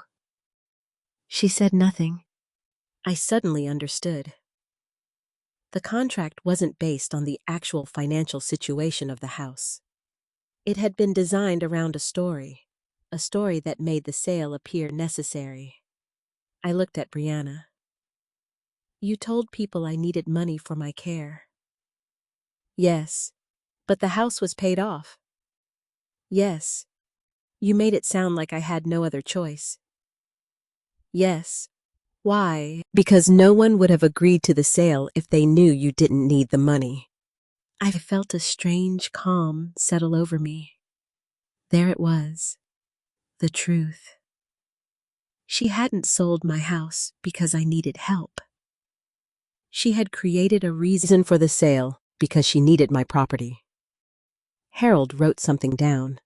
Then he asked, what happened after the sale? Brianna looked at him. Michael changed the deal. How he wanted more than what more control. My stomach tightened. Control of what? The property. But he already had the property. He wanted the surrounding parcels too. I looked at Harold. He immediately understood. Your neighborhood, he said. Brianna nodded. Michael was trying to assemble several properties. Why, he said the city was considering redevelopment. My heart began beating faster. The house wasn't valuable only because of the house itself. The land was valuable, and Michael Turner wanted a larger piece of the neighborhood. Harold asked, was your mother the only homeowner approached through this arrangement? Brianna hesitated. No. How many I don't know. Brianna. 3. I felt sick. 3 homeowners. So I wasn't the only one. But why had Michael chosen my daughter? Because she was family. Because she knew my finances. Because she had access to my documents. Because she had a spare key. Because she knew exactly when I was vulnerable. And because she believed I would trust her. I looked at my daughter.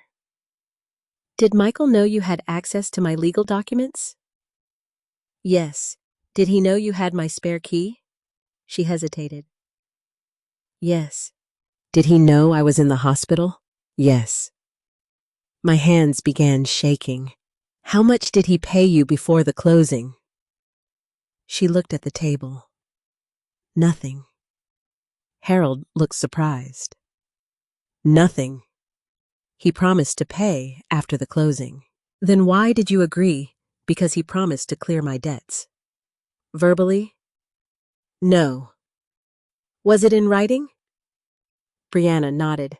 The contract. Harold looked at me. That explained why the contract was so important.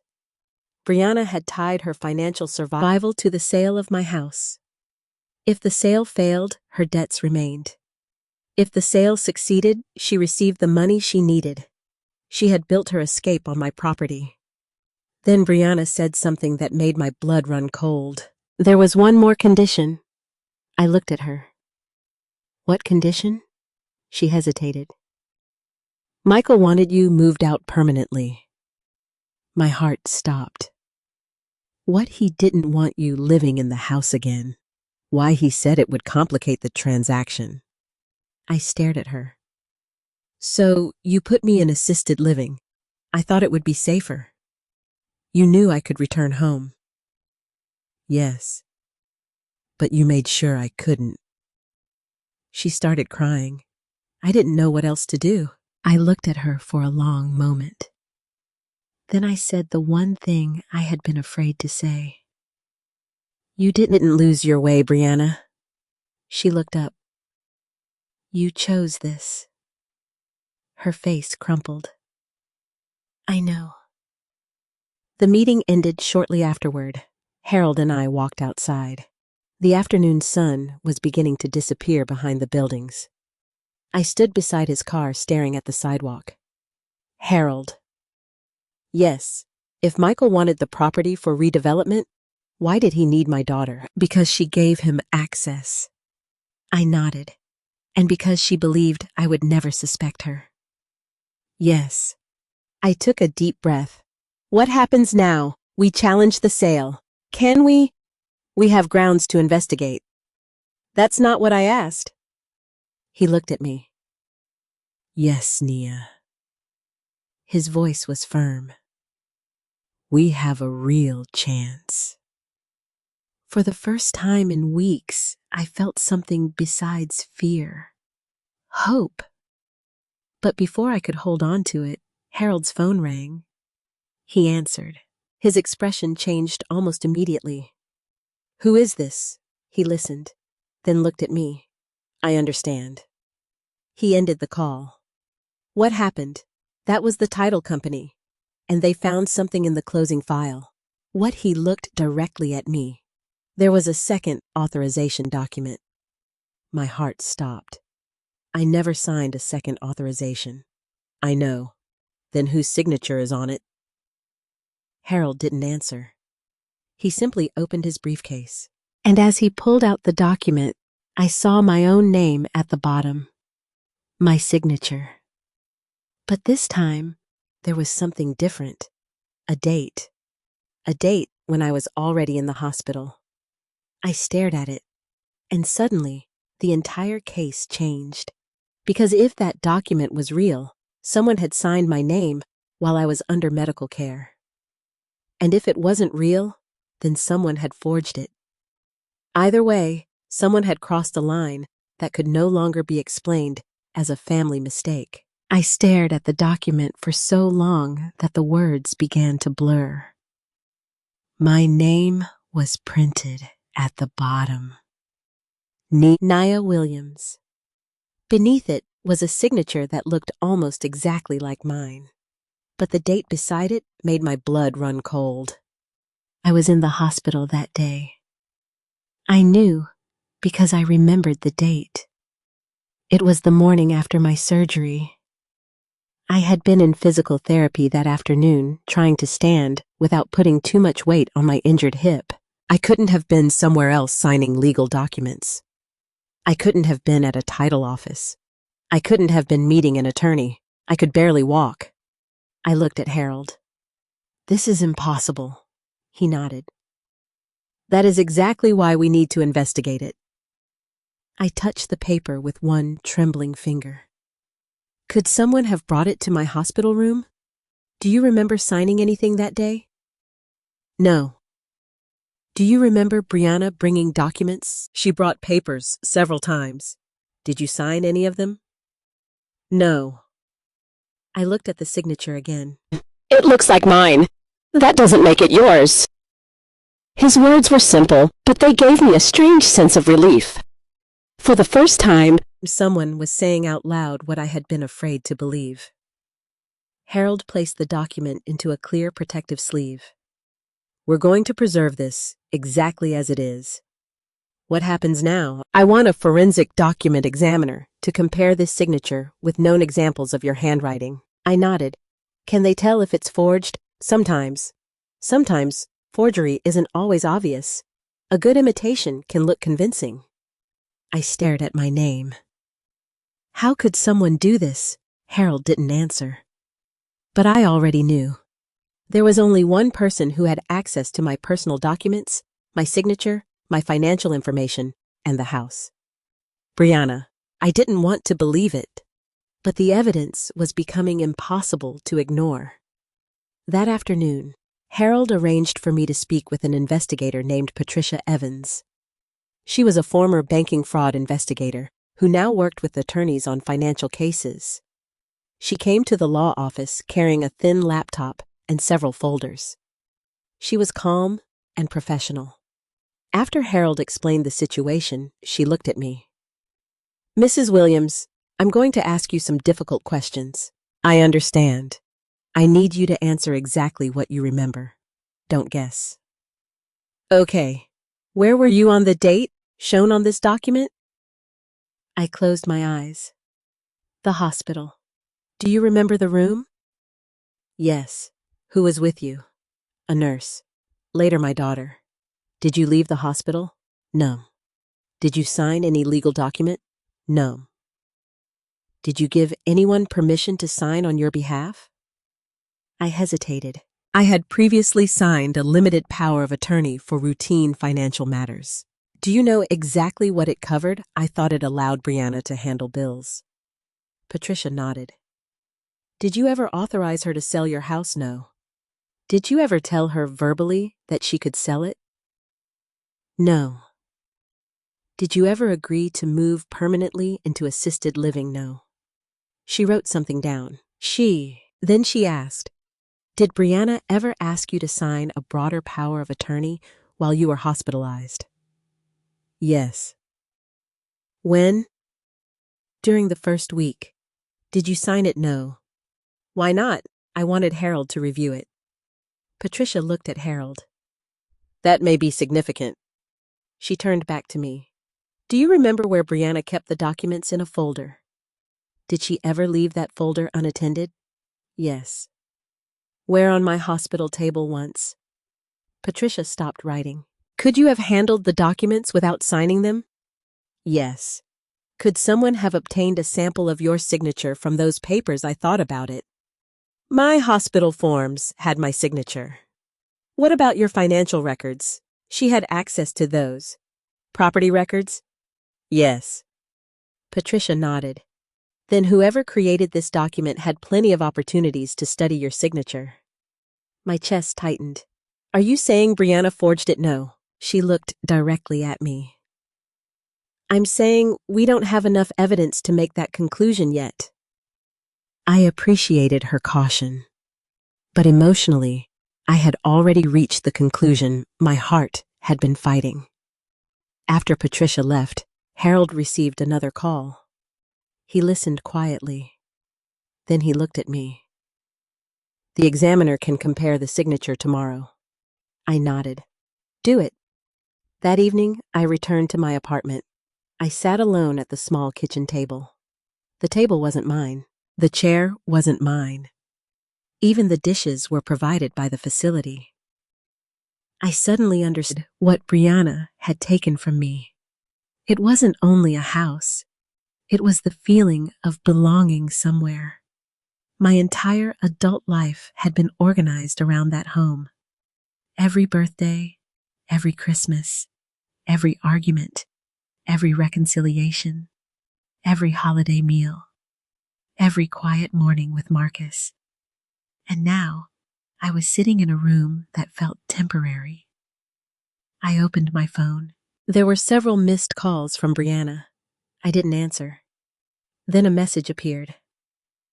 Mom, please call me. I'm scared. I stared at those words. For a moment, I almost called her. Then another message arrived. I never meant for things to get this bad. I put the phone down. I wanted to believe her.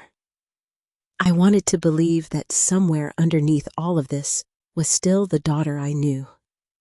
But wanting something to be true doesn't make it true.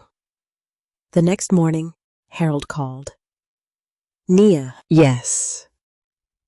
The examiner finished the preliminary comparison.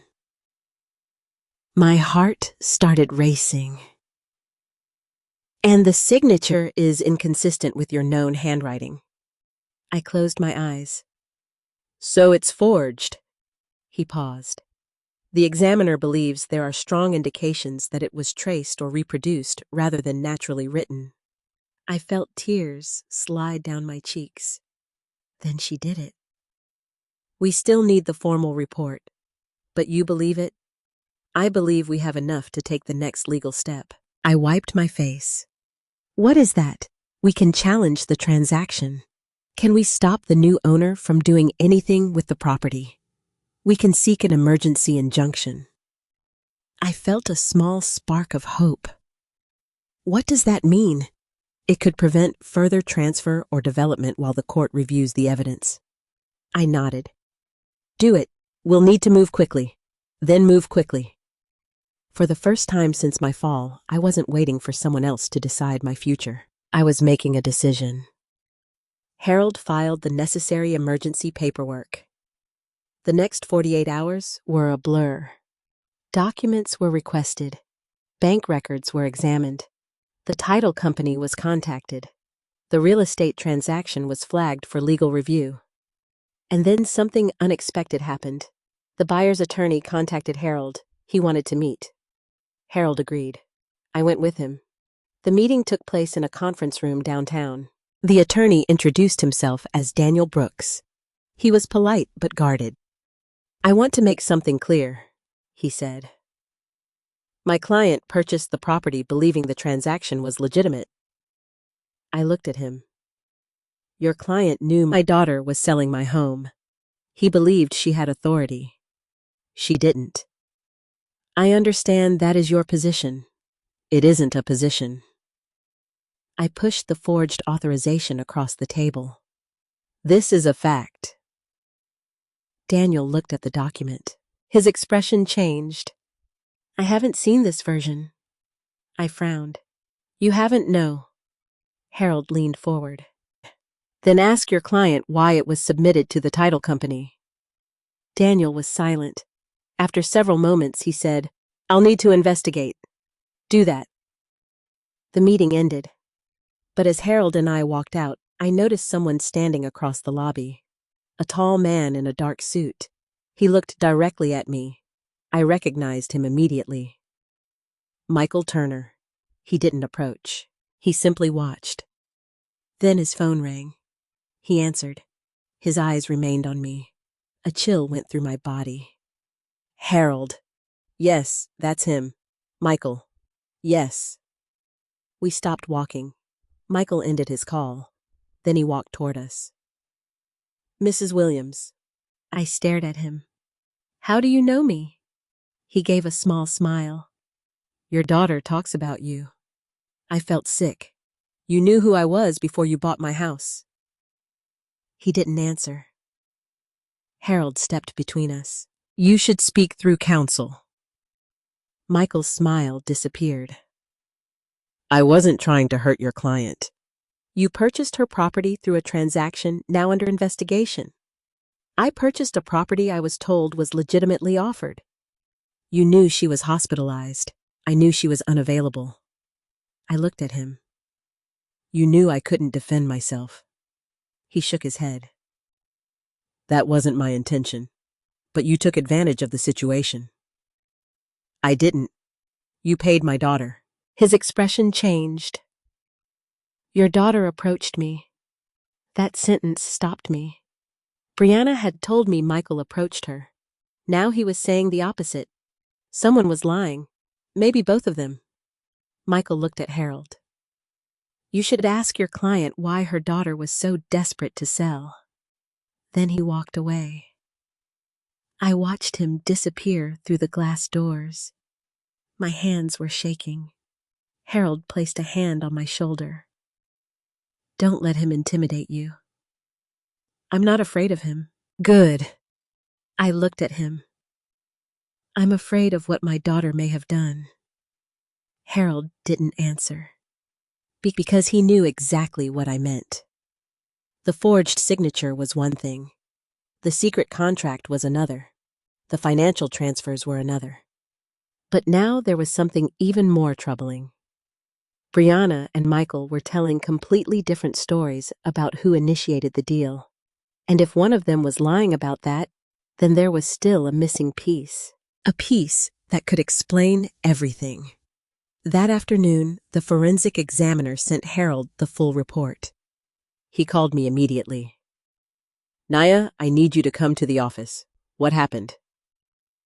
We found something else. What the signature isn't the only problem. I felt my stomach drop. What else the document itself appears to have been created after the date printed on it. I went completely still. How metadata? I didn't understand. What does that mean? It means the file may have been digitally created or altered after the date it claims to have been signed. I closed my eyes. So someone didn't just copy my signature. No. They created the entire document afterward. Yes. I looked down at my hands. The truth was becoming darker. Someone hadn't simply forged my name. Someone had built a false document around it.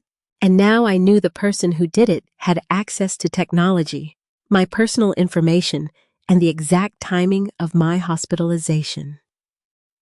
The question was no longer whether this had been planned. It was how long they had been planning it. And I was about to discover that the answer was much longer than I ever imagined. The next morning, I arrived at Harold's office before he did. I couldn't remember the last time I had been that determined to know the truth. Usually, I was the woman who waited. I waited for doctors to tell me what was wrong. I waited for insurance companies to approve things. I waited for my daughter to call. I waited for life to settle itself. But that morning, I didn't want to wait anymore. I wanted answers. When Harold entered, he was carrying the forensic report in a sealed envelope. He placed it carefully on the desk. I want you to hear this from me before you read it. I nodded. The examiner found strong evidence that the document containing your signature was digitally assembled. My throat tightened. So it was created later? Yes. And someone put my signature onto it? Yes. Can they prove who? Not yet. I looked at the report. But they can prove it wasn't created when it claims. That is our position. I picked up the pages. The technical language was difficult to understand.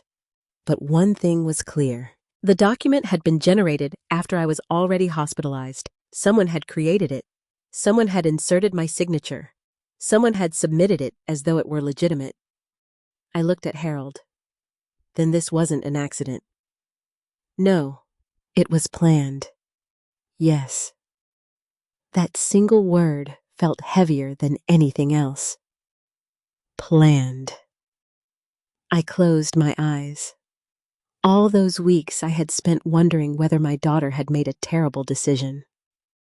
Now I knew. Someone had deliberately created false paperwork to make the sale possible, and Brianna had been at the center of it, but I still didn't know whether she had created the forged document herself. That question mattered, because if she had my daughter, hadn't simply betrayed me emotionally. She had crossed into something far more serious. Harold sat down. We're going to subpoena the electronic records connected to the transaction. Will that show who created the document possibly? What if the person deleted it? Digital records are often harder to erase completely than people think. I nodded. Then find them. We will. A few hours later, the title company sent additional records. Harold called me into his office. There is something here you need to see. He turned his monitor toward me. An email chain appeared. The first message was from Brianna. It had been sent weeks before my accident. The subject line read, Property Documentation. I read the email. Brianna had asked whether a power of attorney could be updated quickly if the homeowner became unavailable. I looked at Harold. She knew. Yes, she was preparing for this. That email suggests she was considering it. I continued reading. Another email came from a real estate contact.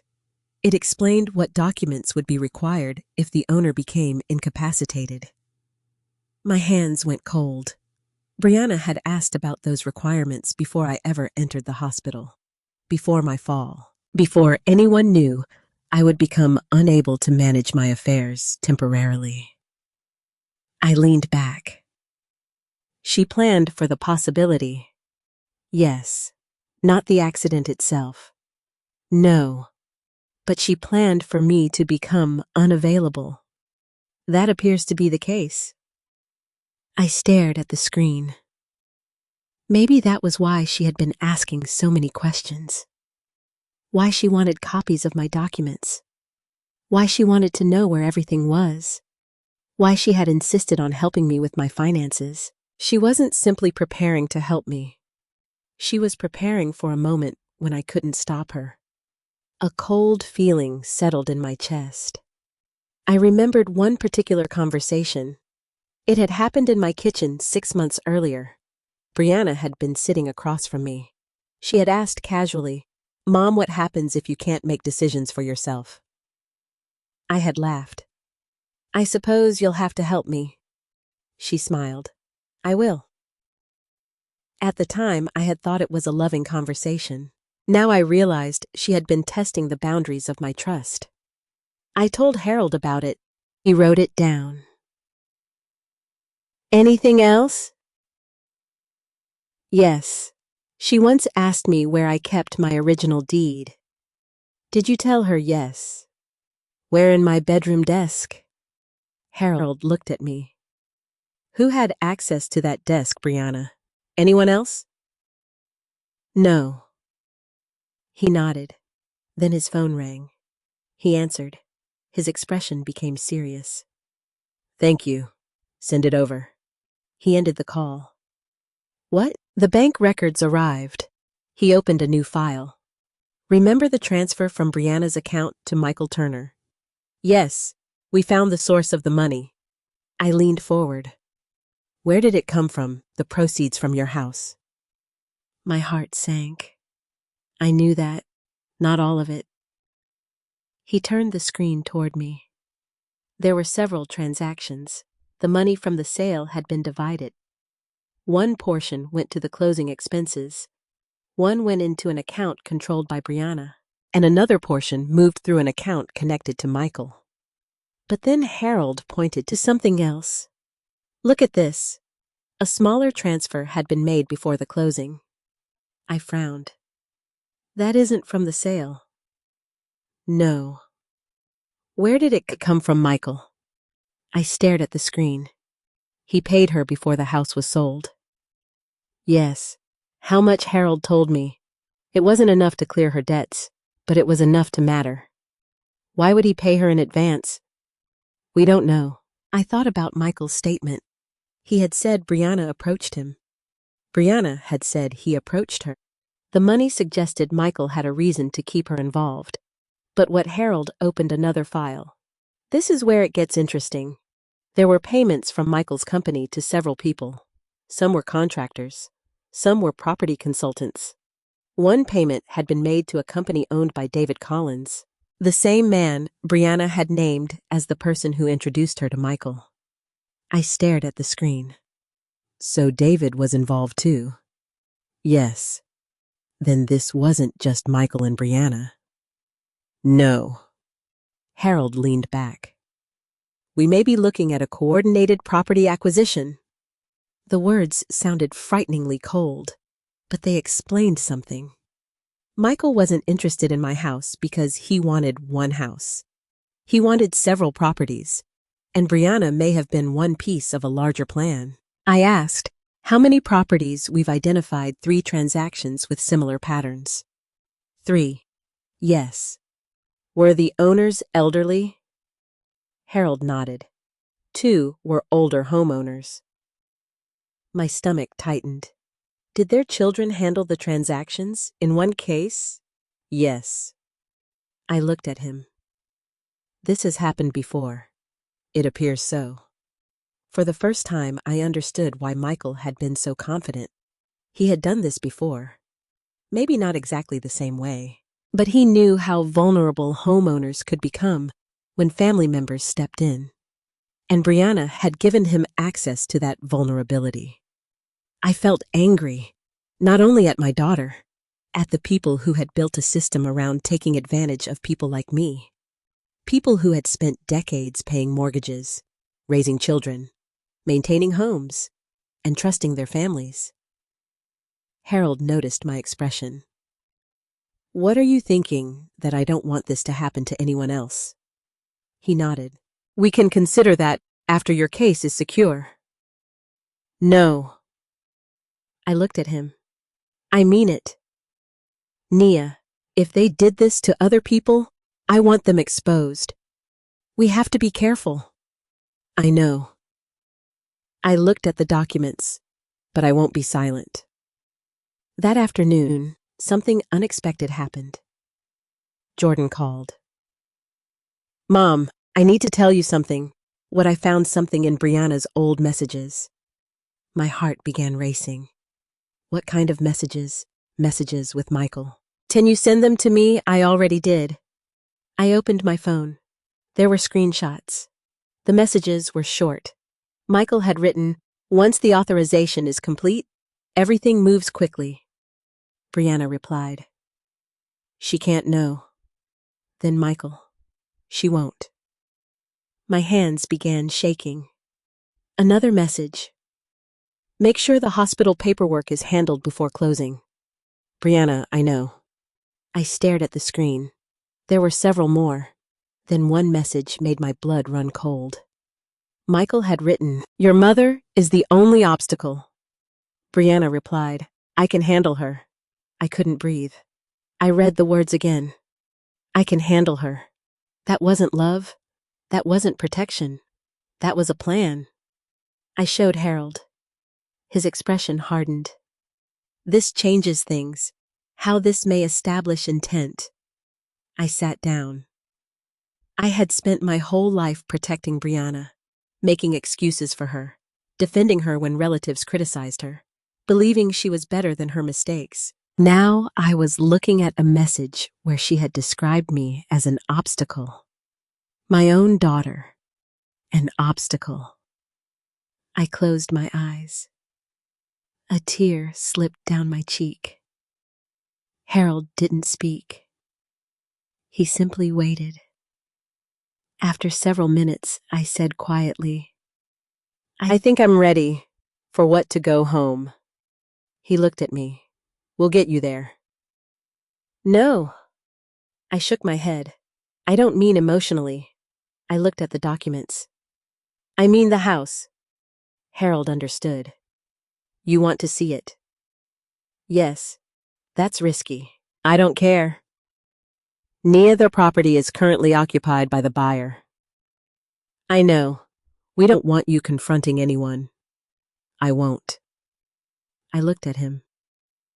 I just want to stand outside. He hesitated, then nodded.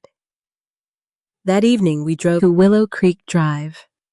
As we turned onto my old street, my heart began pounding. The trees were the same. The sidewalks were the same. The mailbox was still there. But when we reached my house, I felt like I was looking at a stranger's home. The curtains were different. The flower beds had been disturbed. A new lock was on the front door. I stepped out of the car. For a moment, I couldn't move. Then I walked toward the front yard. I touched the old oak tree Marcus and I had planted when Brianna was 6. My hand rested against the rough bark. I whispered, I'm coming back. Then I noticed something near the curb. A small metal sign. It wasn't there before.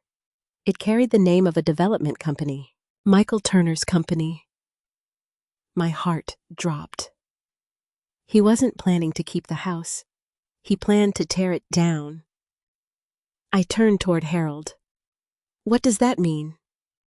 He looked at the sign. It means we were right. About what? This wasn't about your house. He looked at the neighboring properties. It was about the land. I stared at my home. The house where my children had grown up. The house where Marcus had spent his last Christmas. The house where I had expected to grow old. Someone had already planned its destruction. And suddenly, the fight became bigger than getting my property back. I wanted to stop them from taking the entire neighborhood. I wanted to stop them from doing to other families what they had done to me. But as we prepared to leave, my phone buzzed. A message from Brianna. Mom, please don't go to the house. I stared at it. Then another message arrived. You don't know what Michael will do if you stop the deal. I felt a chill. because that wasn't a warning from a frightened daughter. It sounded like a threat. And for the first time, I realized Brianna might be afraid of Michael too. Which meant there was something she still hadn't told me. Something far more dangerous than the house sale. I read Brianna's message 3 times. You don't know what Michael will do if you stop the deal. I stood beside Harold's car, staring at those words, while the evening wind moved through the trees along Willow Creek Drive. For weeks, I had been afraid of my daughter. Now, for the first time, I was afraid for her. I looked at Harold. She's scared of him. That is possible. Then we need to find out why. We will. I showed him the message. He photographed it and saved a copy. Don't respond yet, he said. Why? Because if Brianna is frightened, we need to understand what she's frightened of before she knows what we already have. I nodded. We drove back in silence. That night, I couldn't sleep. Every time I closed my eyes, I saw the message. You don't know what Michael will do. What could Michael Turner possibly do that frightened my daughter so badly? Was he threatening her? Did she owe him money? Had she signed something she couldn't get out of? Or was there another secret contract we hadn't found? At 6 the next morning, I called Harold. I need to see Brianna. He was quiet. Are you sure? Yes. We're somewhere, private. We agreed to meet at a public park near the courthouse. When Brianna arrived, she looked different.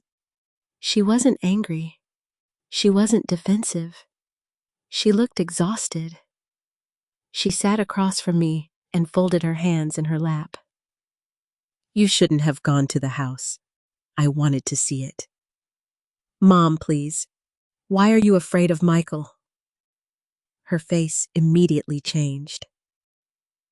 I never said I was afraid. You didn't have to. She looked away. Did he threaten you? No. Brianna. She started crying. I made a mistake. What kind? A huge one. You've been saying that for weeks. I know. Then tell me something I don't know. She wiped her eyes. I thought I could control the situation. You couldn't. No. Why? Because Michael wasn't honest with me. I stared at her. What did he lie about everything? That answer caught me off guard. What do you mean? He told me the property would be developed responsibly, and he never told me how aggressive he was going to be. What does that mean? He wanted more properties. I know. She looked at me. How we found the other transactions. Her face went pale. You shouldn't have found those. Why? Because now you're in danger. I felt a chill. Explain. She looked around the park. Michael doesn't like people who interfere with his plans. Is that a threat? No. Then what is it? A warning. I leaned closer. Brianna, you helped him take my house. I know. You gave him my documents. I know. You gave him access to the property. I know. You helped create the authorization. Her eyes filled with tears. I didn't forge your signature. I froze. What, I didn't forge it? Then who did? She looked down. I don't know. Brianna, I swear. Then tell me who had access to the file. She hesitated. Michael's people. Who David? David Collins. She nodded. I felt my stomach tighten. So, David created the forged document, I don't know. But you think he did? Yes. Why? Because he handled the paperwork. Harold had been right. There was another layer. Brianna hadn't necessarily created the forged authorization, but she had helped make it possible. I asked, what happened after the document was created? I was told everything was ready. By whom? David. Did you see the forged document? No. Then how did you know? Michael told me. Did he tell you it had your signature? Yes. I stared at her. And you didn't question it. I was already trapped. Trapped how? She looked at me for a long time. Then she finally said, the money Michael gave me wasn't a payment. What was it? A loan. My heart sank. A loan? Yes. Against what? My business. And the house my business loan was tied to the property transaction. I didn't understand. She explained slowly. I gave me money before the sale. If the sale closed, the loan disappeared. If it didn't, I owed him the money. I felt sick. So he made you dependent on the sale. Yes. And if you backed out, he could take my business. Is that what he threatened? He didn't have to threaten me directly. Then what? He showed me what happened to another woman who refused. My blood ran cold. What happened to her? She lost her home. How? Legal fees, debt, pressure. She couldn't fight forever. I stared at Brianna. So he didn't need to threaten you. She shook her head. He made me believe I couldn't escape. For the first time, I saw my daughter's desperation differently. It didn't excuse her, but it explained part of it. She had made a terrible choice. Then she had kept making choices to protect that first mistake. One lie became another. One document became another. And eventually, my home became the price of her escape. I asked the question I had been avoiding. Did you ever intend to give my house back? She began crying. Yes, when after my debts were paid, so you were going to sell it, take the money, and then somehow undo everything I thought I could buy you another house. With what money? The money I would have left. I shook my head. You never asked me what I wanted. I thought you'd understand later. No, I looked directly at her. You don't get to decide what someone wants after taking away their choice, she nodded through her tears. I know. Then she reached into her purse. I brought something. She placed a small flash drive on the table. I looked at it. What is this? Copies of messages. Between whom? Michael and David. I looked at Harold. He had been standing several feet away, giving us privacy. He walked over. Where did you get these? From my old laptop. Are they original? I copied them before I gave the laptop to David. Harold took the drive carefully. What do they contain? Brianna swallowed. Messages about the properties. Your mother's property. Yes. Anything else? She looked at me. They talked about the forged authorization. My heart stopped. What did they say? I didn't read everything. Brianna. I was scared. Tell me. She closed her eyes. There was a message from David saying the authorization was ready. After you went into the hospital. Who responded? Michael. What did he say? She whispered. He said, make sure she never sees the original. I felt cold all over. The original. Yes. Where is it? I don't know. Harold immediately asked, did you ever see it? No. Who had it? David. That was the first real lead we had to the original forged document. But there was another question. Why would Michael care whether I saw the original? Brianna looked at me. Because the original wasn't the only thing they were hiding. What else? She hesitated. Then she said, there was a second contract. My heart pounded. Between Michael and David. What did it say? I don't know exactly. But you saw it. I saw part of it. What part? She looked down. It said the properties had to be acquired before the city approved the redevelopment project. I stared at her. So that's why they were rushing. Yes. What redevelopment project? The city was considering a major infrastructure expansion. Harold's eyes narrowed. An infrastructure expansion. Brianna nodded.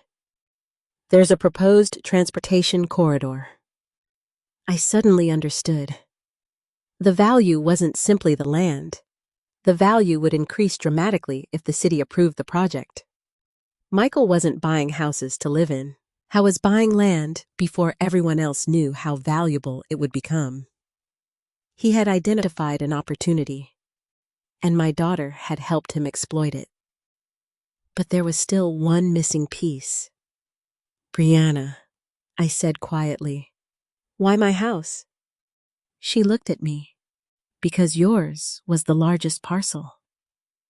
I felt something break inside me, not because of the money, not even because of the betrayal, because she had reduced the home where I had raised her to a parcel of land, a number, an asset, a transaction.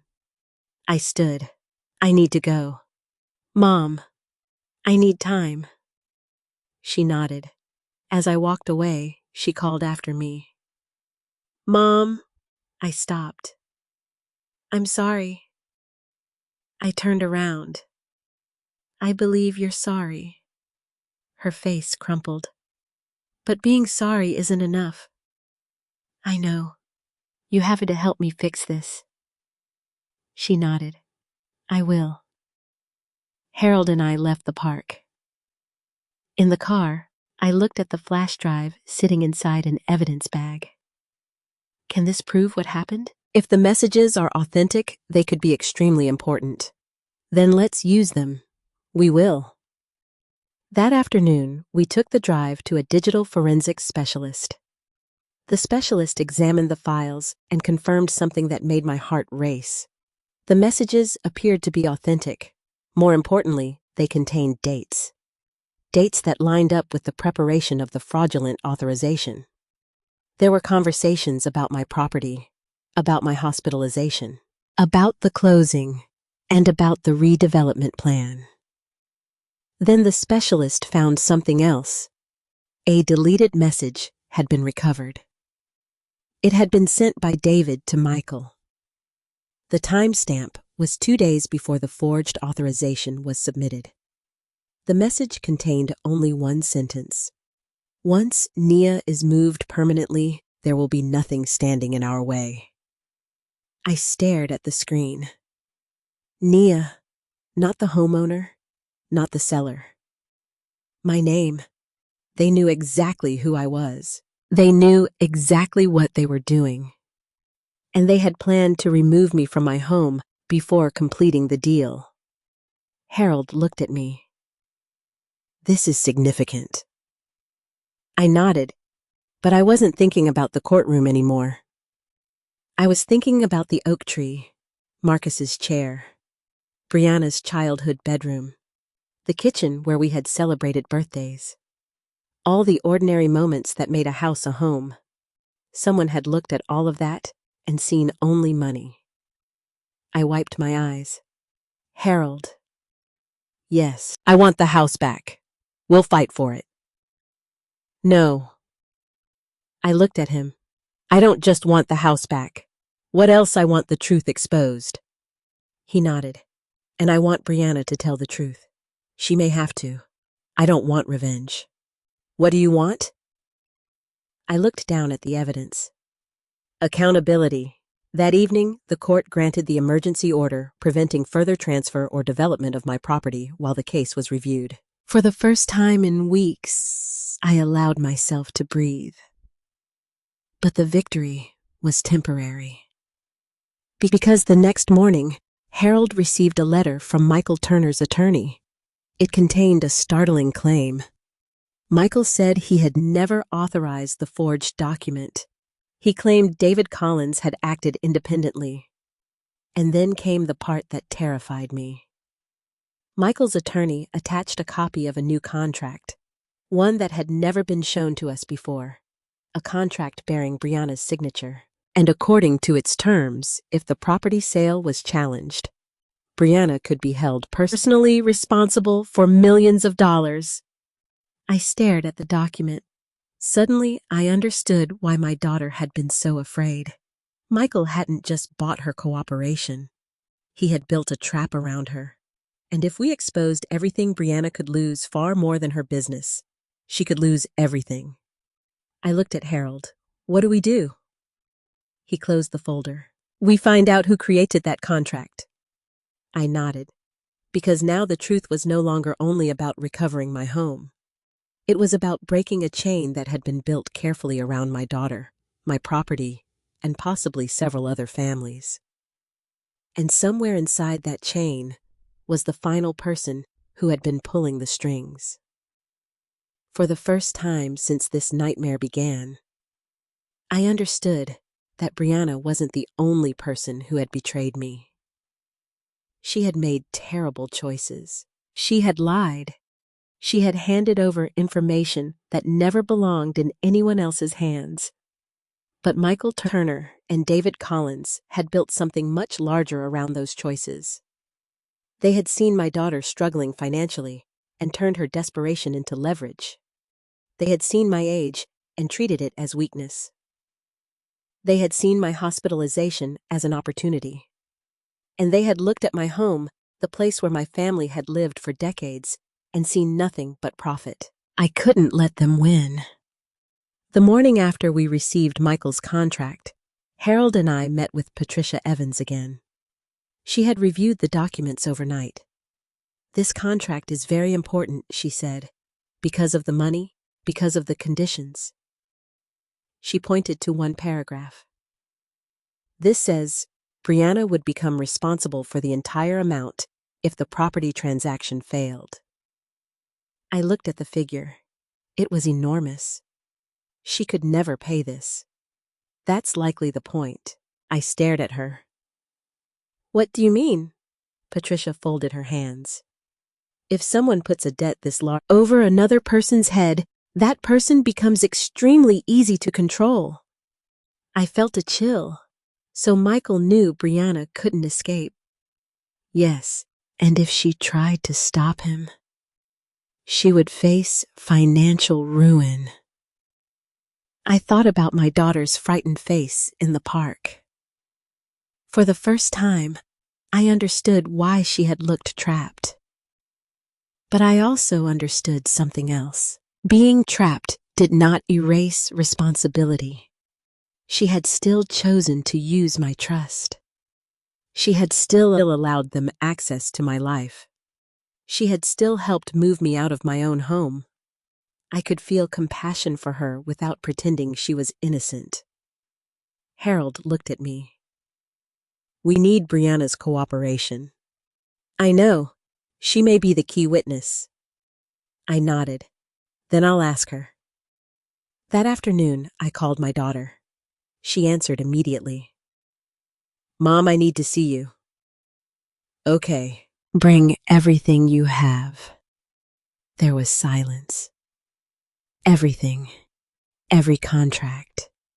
Every message. Every document Michael or David ever gave you. Mom, if you want to fix this, you have to tell the whole truth. She took a shaky breath. I will. We met at Harold's office. Brianna arrived carrying a large cardboard box. She placed it on the table. I kept everything. I looked at her. Why? Because I was afraid.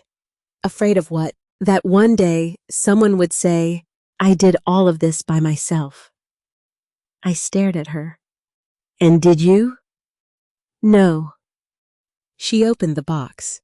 Inside were contracts, receipts, bank records, handwritten notes, and printed emails.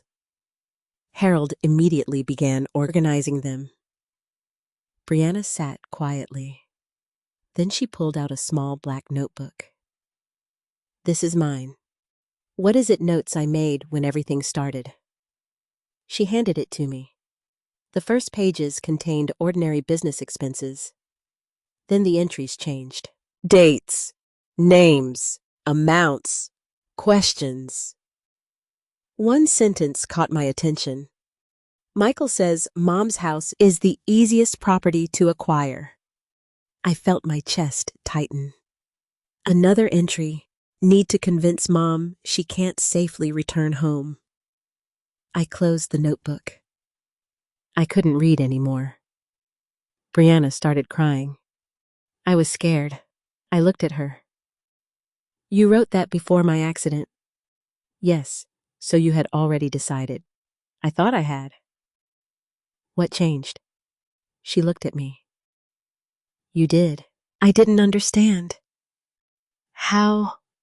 When I saw you in the hospital, I realized what I was doing. Then why didn't you stop? Because by then, I owed Michael. She lowered her head. And because I was ashamed. I nodded slowly. Shame can make people hide mistakes.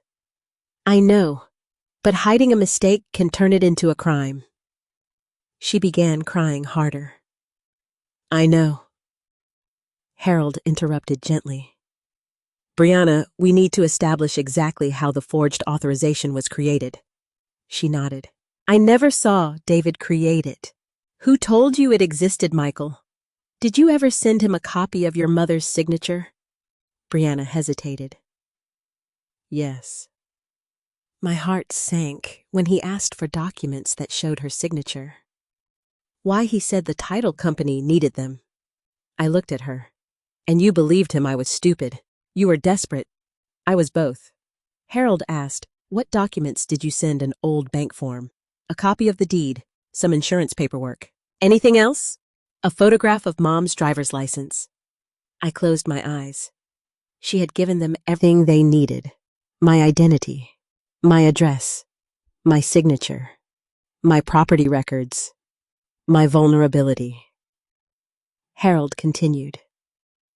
Did David ever contact you about the forged document? Yes. When after Mom was hospitalized. What did he say? He said the authorization was ready. Did he ask you to submit it? Yes. Did you? Brianna nodded. I sent it to the title company. My heart dropped. So you knew it wasn't signed by me. I knew the document wasn't signed in front of me. That isn't what I asked.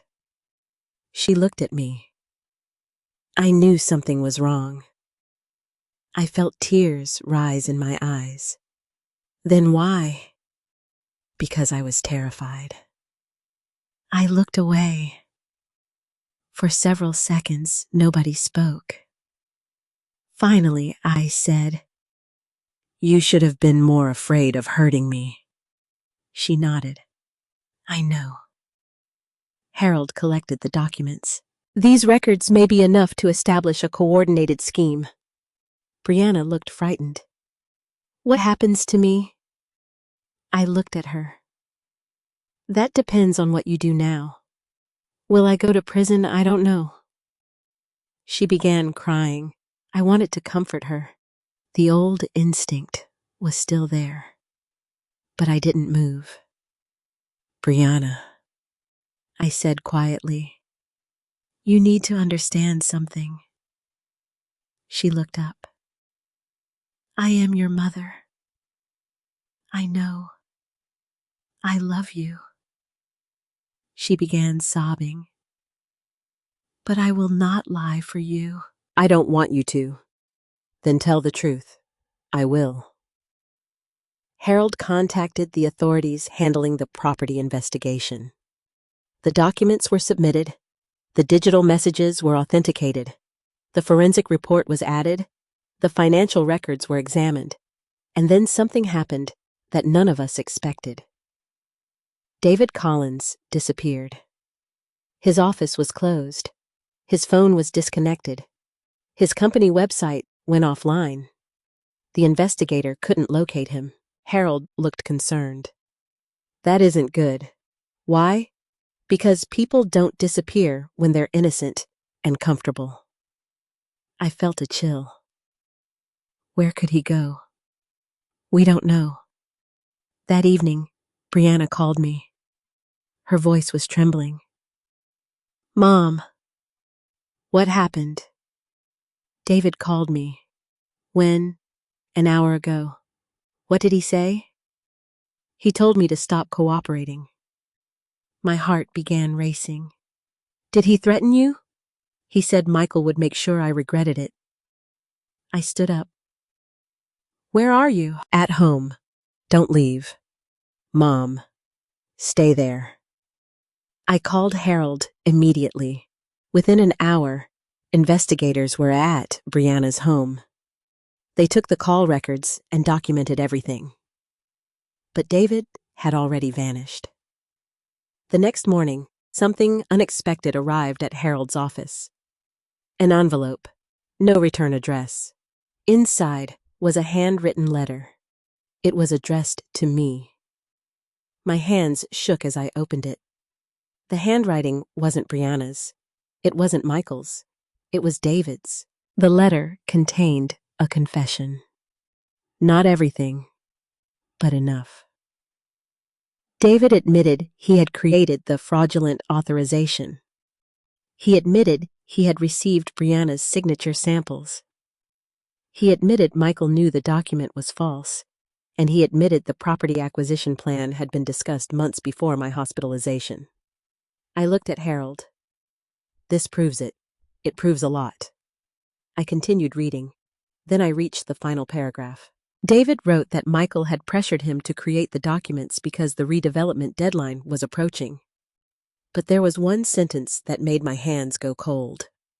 Michael wasn't the person who first identified your mother's property. I looked up. What does that mean? Harold took the letter. He read it, then looked at me. Someone else identified your property first. Who the answer was in the next line. My daughter. I stared at Brianna. She had been the one who initially gave Michael information about my home. She had told him about the land. She had told him about the property records. She had told him I was vulnerable. The entire chain had started with her. I felt devastated, not because I hadn't known she was involved. I knew, but now I knew exactly how deeply. Brianna began crying. Mom, I'm sorry. I looked at her. You started it. Yes. And then they took control of it. Yes. And you couldn't stop. Yes. I sat quietly. There was no satisfying answer. No single villain who had appeared from nowhere. It was more complicated than that. My daughter had made a selfish decision. Michael had exploited it. David had forged documents. And together, they had created a machine designed to take something from me that they believed I was too old or too powerless to defend. But they had made one mistake. They had underestimated me. The following week, the court hearing took place. I sat beside Harold. Brianna sat behind us. Michael Turner arrived with his attorney. For the first time, he didn't look confident. The judge reviewed the documents. The forged authorization, the secret contract, the financial transfers, the digital messages, David's letter. The evidence was overwhelming. Michael's attorney argued that he had relied on the documents provided to him. Harold responded calmly. He relied on documents he knew were fraudulent. The judge asked about the redevelopment plan. That was when the city records became important. The proposed infrastructure project had been under confidential review. Michael's company had acquired several properties shortly before the information became public. The court recognized a pattern. The judge ordered that the sale of my property remain frozen. Further transfers were prohibited, and because the authorization appeared fraudulent, the court scheduled a full hearing to determine whether the sale should be rescinded. I felt tears fill my eyes. It wasn't over. But for the first time, the law was listening. After the hearing, I walked outside. Brianna followed me. Mom! I stopped. She stood several feet away. I don't expect you to forgive me. I looked at her.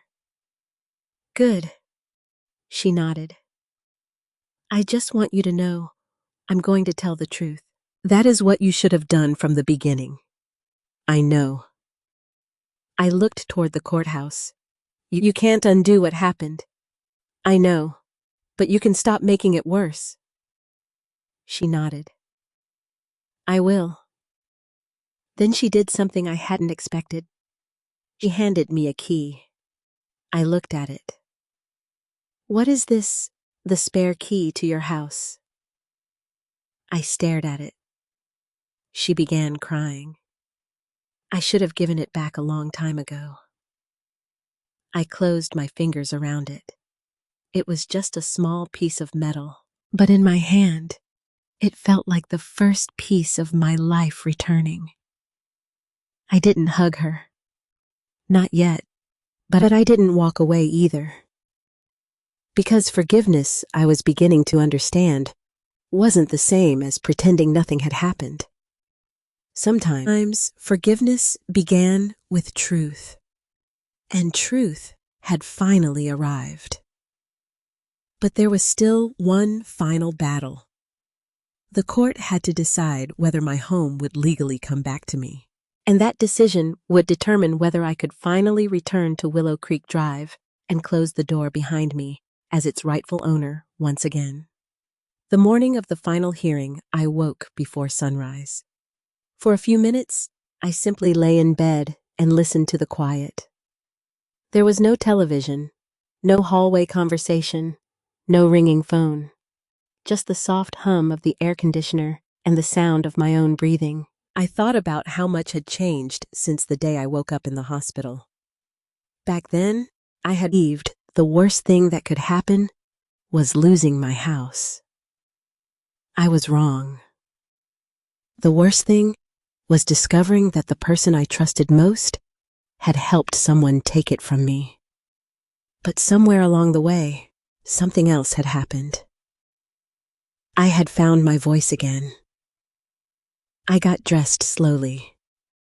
A navy blue suit, a white blouse, the small pearl earrings Marcus had given me on our 20th anniversary. Before leaving, I stood in front of the mirror. I looked older than I had before the accident. My face carried more lines. My hair had more gray. But there was something in my eyes that hadn't been there before. Determination. Harold met me outside the courthouse. "You ready?" I took a breath. "As ready as I'll ever be." He smiled. "That's enough." Inside the courtroom, everything felt strangely quiet. Michael Turner sat beside his attorney. He looked different from the man I had seen in the lobby weeks earlier. He wasn't smiling. He wasn't confident. He kept his eyes on the table. Brianna sat behind me. She looked pale. I turned once and looked at her. She gave me a small nod. Then the judge entered. The hearing began. Harold presented the evidence carefully. First came the original property records. Then the power of attorney I had legitimately signed. Then the second authorization. The forged document. The forensic report. The digital evidence. The secret contract. The financial transfers. The messages between Brianna David and Michael. And finally, David's letter. The courtroom became completely silent when Harold read the sentence about removing me permanently from my home. I looked straight ahead. I refused to look at Michael. I didn't want to give him the satisfaction of seeing fear on my face. His attorney argued that Michael had acted in good faith. He claimed Michael believed Brianna had legitimate authority. But Harold had one question that changed the entire atmosphere. If Mr. Turner believed the transaction was legitimate, why did his company make payments to Ms. Williams before the closing? Michael's attorney paused. Harold continued. Why did Mr. Turner communicate with David Collins about obtaining an authorization while Mrs. Williams was hospitalized? Another pause. And why did Mr. Turner participate in negotiations concerning multiple properties belonging to elderly homeowners through intermediaries? The judge leaned forward. Michael's attorney tried to respond, but the evidence was already there. The court had seen the pattern. Then the judge turned toward Michael.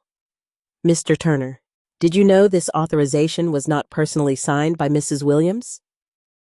Michael stood. His attorney whispered something to him. Michael looked uncomfortable. No. The judge looked at the documents. The forensic report indicates otherwise.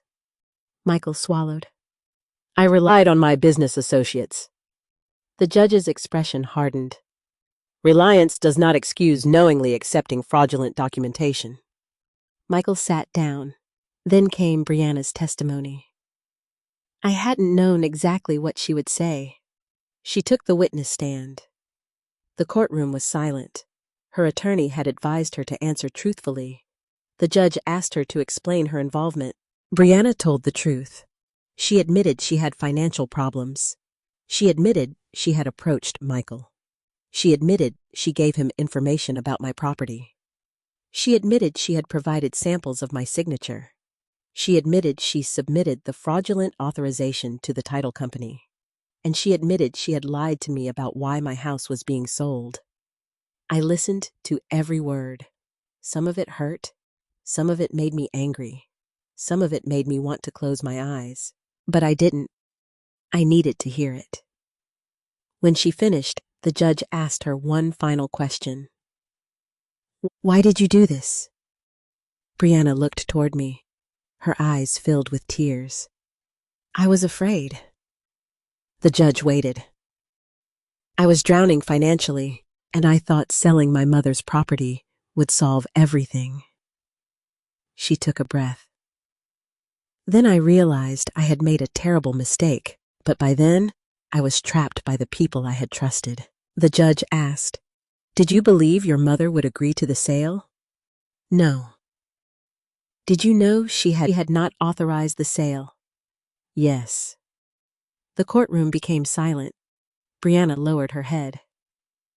Yes, Your Honor. I closed my eyes. That was the sentence I had needed to hear. Not because I wanted my daughter punished, because I needed the truth to exist outside my own memory. For months, I had questioned myself. Had I misunderstood? Had I forgotten? Had I been confused? Now I knew. I hadn't imagined anything. I hadn't been confused. I had been betrayed. After all the testimony, the judge reviewed the evidence. Then came the decision. The sale of my house was rescinded. The fraudulent authorization was declared invalid. The title would be restored to me subject to the completion of the legal process. The court also ordered restrictions, preventing Michael's company from pursuing the surrounding properties through the same scheme while the broader investigation continued. I sat completely still. For a moment, I couldn't process the words. Harold touched my arm. Nia. I looked at him. You won. I shook my head. No. He looked confused. I got my house back. Yes, but I didn't win. I looked toward Brianna. I lost something too. Harold understood.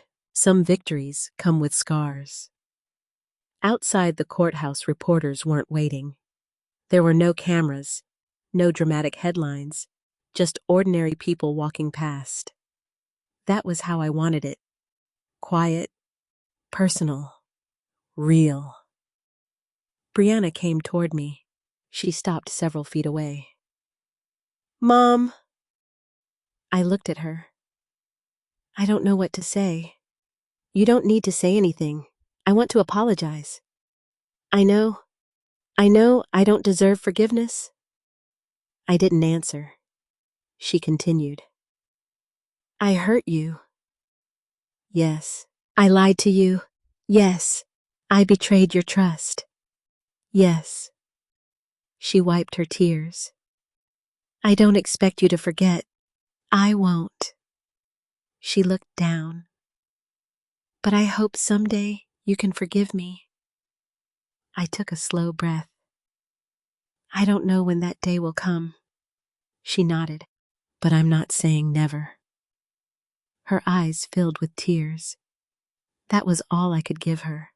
Not forgiveness, not yet, but a possibility. Weeks later, I finally returned to Willow Creek Drive. The legal process had been completed. The deed was restored. The house was mine again. I stood in the driveway with the front door key in my hand. The same key Brianna had returned to me outside the courthouse. For a moment, I couldn't put it into the lock. My hand trembled. Then I turned it. The door opened. I stepped inside. The house smelled different. There were empty rooms, dust on the windowsills. Some of my furniture was gone. Some things had been moved. The walls looked bare. But it was still home. I walked into the kitchen. I touched the counter where Marcus had once prepared breakfast.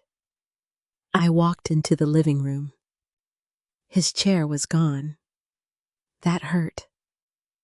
I stood there for a long time. Then I went upstairs. Brianna's old bedroom was still there. The walls were faded. The closet was empty. I smiled through my tears. I remembered a little girl sleeping under a pink blanket. A teenager arguing about curfew. A young woman packing for college. So many versions of my daughter had lived inside that room. I sat on the edge of the bed, and for the first time, I allowed myself to grieve. Not just the betrayal, the years, the marriage, the family I thought I understood, the woman I had believed my daughter was. Then I remembered something Marcus once told me. He had said, "A house isn't supposed to keep you trapped in the past. It's supposed to give you somewhere safe to begin again." I had forgotten that. Until now. The following Sunday, I planted flowers in the front yard. Nothing expensive. Just simple flowers that could survive the summer heat. A neighbor came over to help. Then another. Word had spread about what happened. One elderly couple from down the street told me they had been approached by someone connected to Michael. They had refused. I hugged them. "I'm glad you did." The neighborhood began rebuilding its trust. The investigation continued. Michael Turner and David Collins faced legal consequences related to the fraudulent transactions. Brianna cooperated with investigators. She lost her business. She had to repay what she could. She also began rebuilding her life from the ground up. Our relationship changed. It wasn't the same. Maybe it never would be. But she came to visit. Sometimes we talked. Sometimes we sat quietly. There were days when I couldn't forgive her. There were other days when I could. Healing wasn't a straight line. I finally understood that. One evening, months after I returned home, Brianna sat with me on the porch. The sun was setting. She looked at the flowers I had planted. "They're beautiful. Thank you." She was quiet. Then she said, "I miss the person I was before all of this." I looked at her. "You can't go backward, I know, but you can become someone different." She looked at me. "Do you think I can?" "Yes." "How do you know?" "Because I had to." She smiled faintly. I reached for her hand. It was the first time I had done that since everything happened. Her eyes filled with tears. Mine did too. We sat there together, not mother and daughter pretending nothing had happened. Not two people trying to erase the past. Just two people accepting that love could survive the truth, even when trust had to be rebuilt one day at a time. That night, after Brianna left, I walked through the house alone. I turned off the lights one by one. The living room, the kitchen, the hallway. Then I stopped at the front door. I looked back at the house. For months, I had thought I was fighting to get my property back. But I realized something. I had actually been fighting to get myself back. The woman who trusted her own memory. The woman who believed her voice mattered.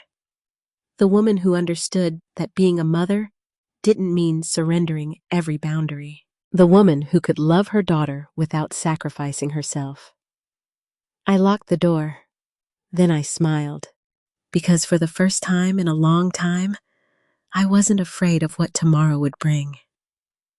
Tomorrow would come. And whatever it carried, I would face it in my own home. My name was still on the deed, but more importantly, My life was still mine, and no contract, no signature, no betrayal, and no amount of money could ever take that away from me again. Life, lesson, and final message. If there is one thing my story taught me, it is this: love should never require you to abandon yourself. I spent years believing that being a good mother meant trusting my daughter no matter what. I thought protecting family meant keeping peace, forgiving quickly, and giving people the benefit of the doubt. But there is a difference between forgiveness and surrender. You can love someone and still say no. You can forgive someone and still demand accountability. You can understand why someone hurt you without accepting that what they did was right. And sometimes the strongest thing an older woman can do is trust her own voice. Age does not make us invisible. It does not make our memories worthless. It does not give other people permission to make decisions for us simply because they believe they know better. I also learned that healing doesn't mean forgetting. I still remember what happened.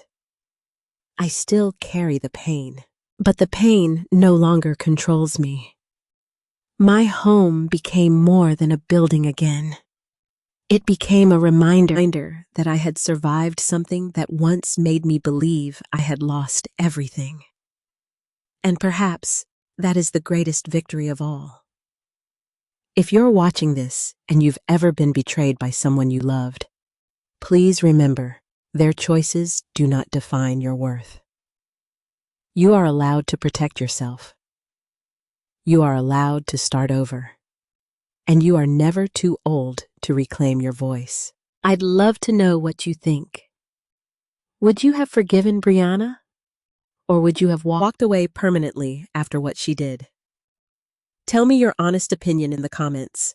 And if this story touched your heart, please like this video, subscribe to the channel, and share it with someone who might need this message today. Also, tell me where you're watching from and what time it is for you right now. I truly love knowing that these stories are reaching people all over the world. Thank you for staying with Nia until the very end. Sometimes getting your life back doesn't mean getting back everything you lost. Sometimes it means discovering that you are stronger than the person you were before you lost it.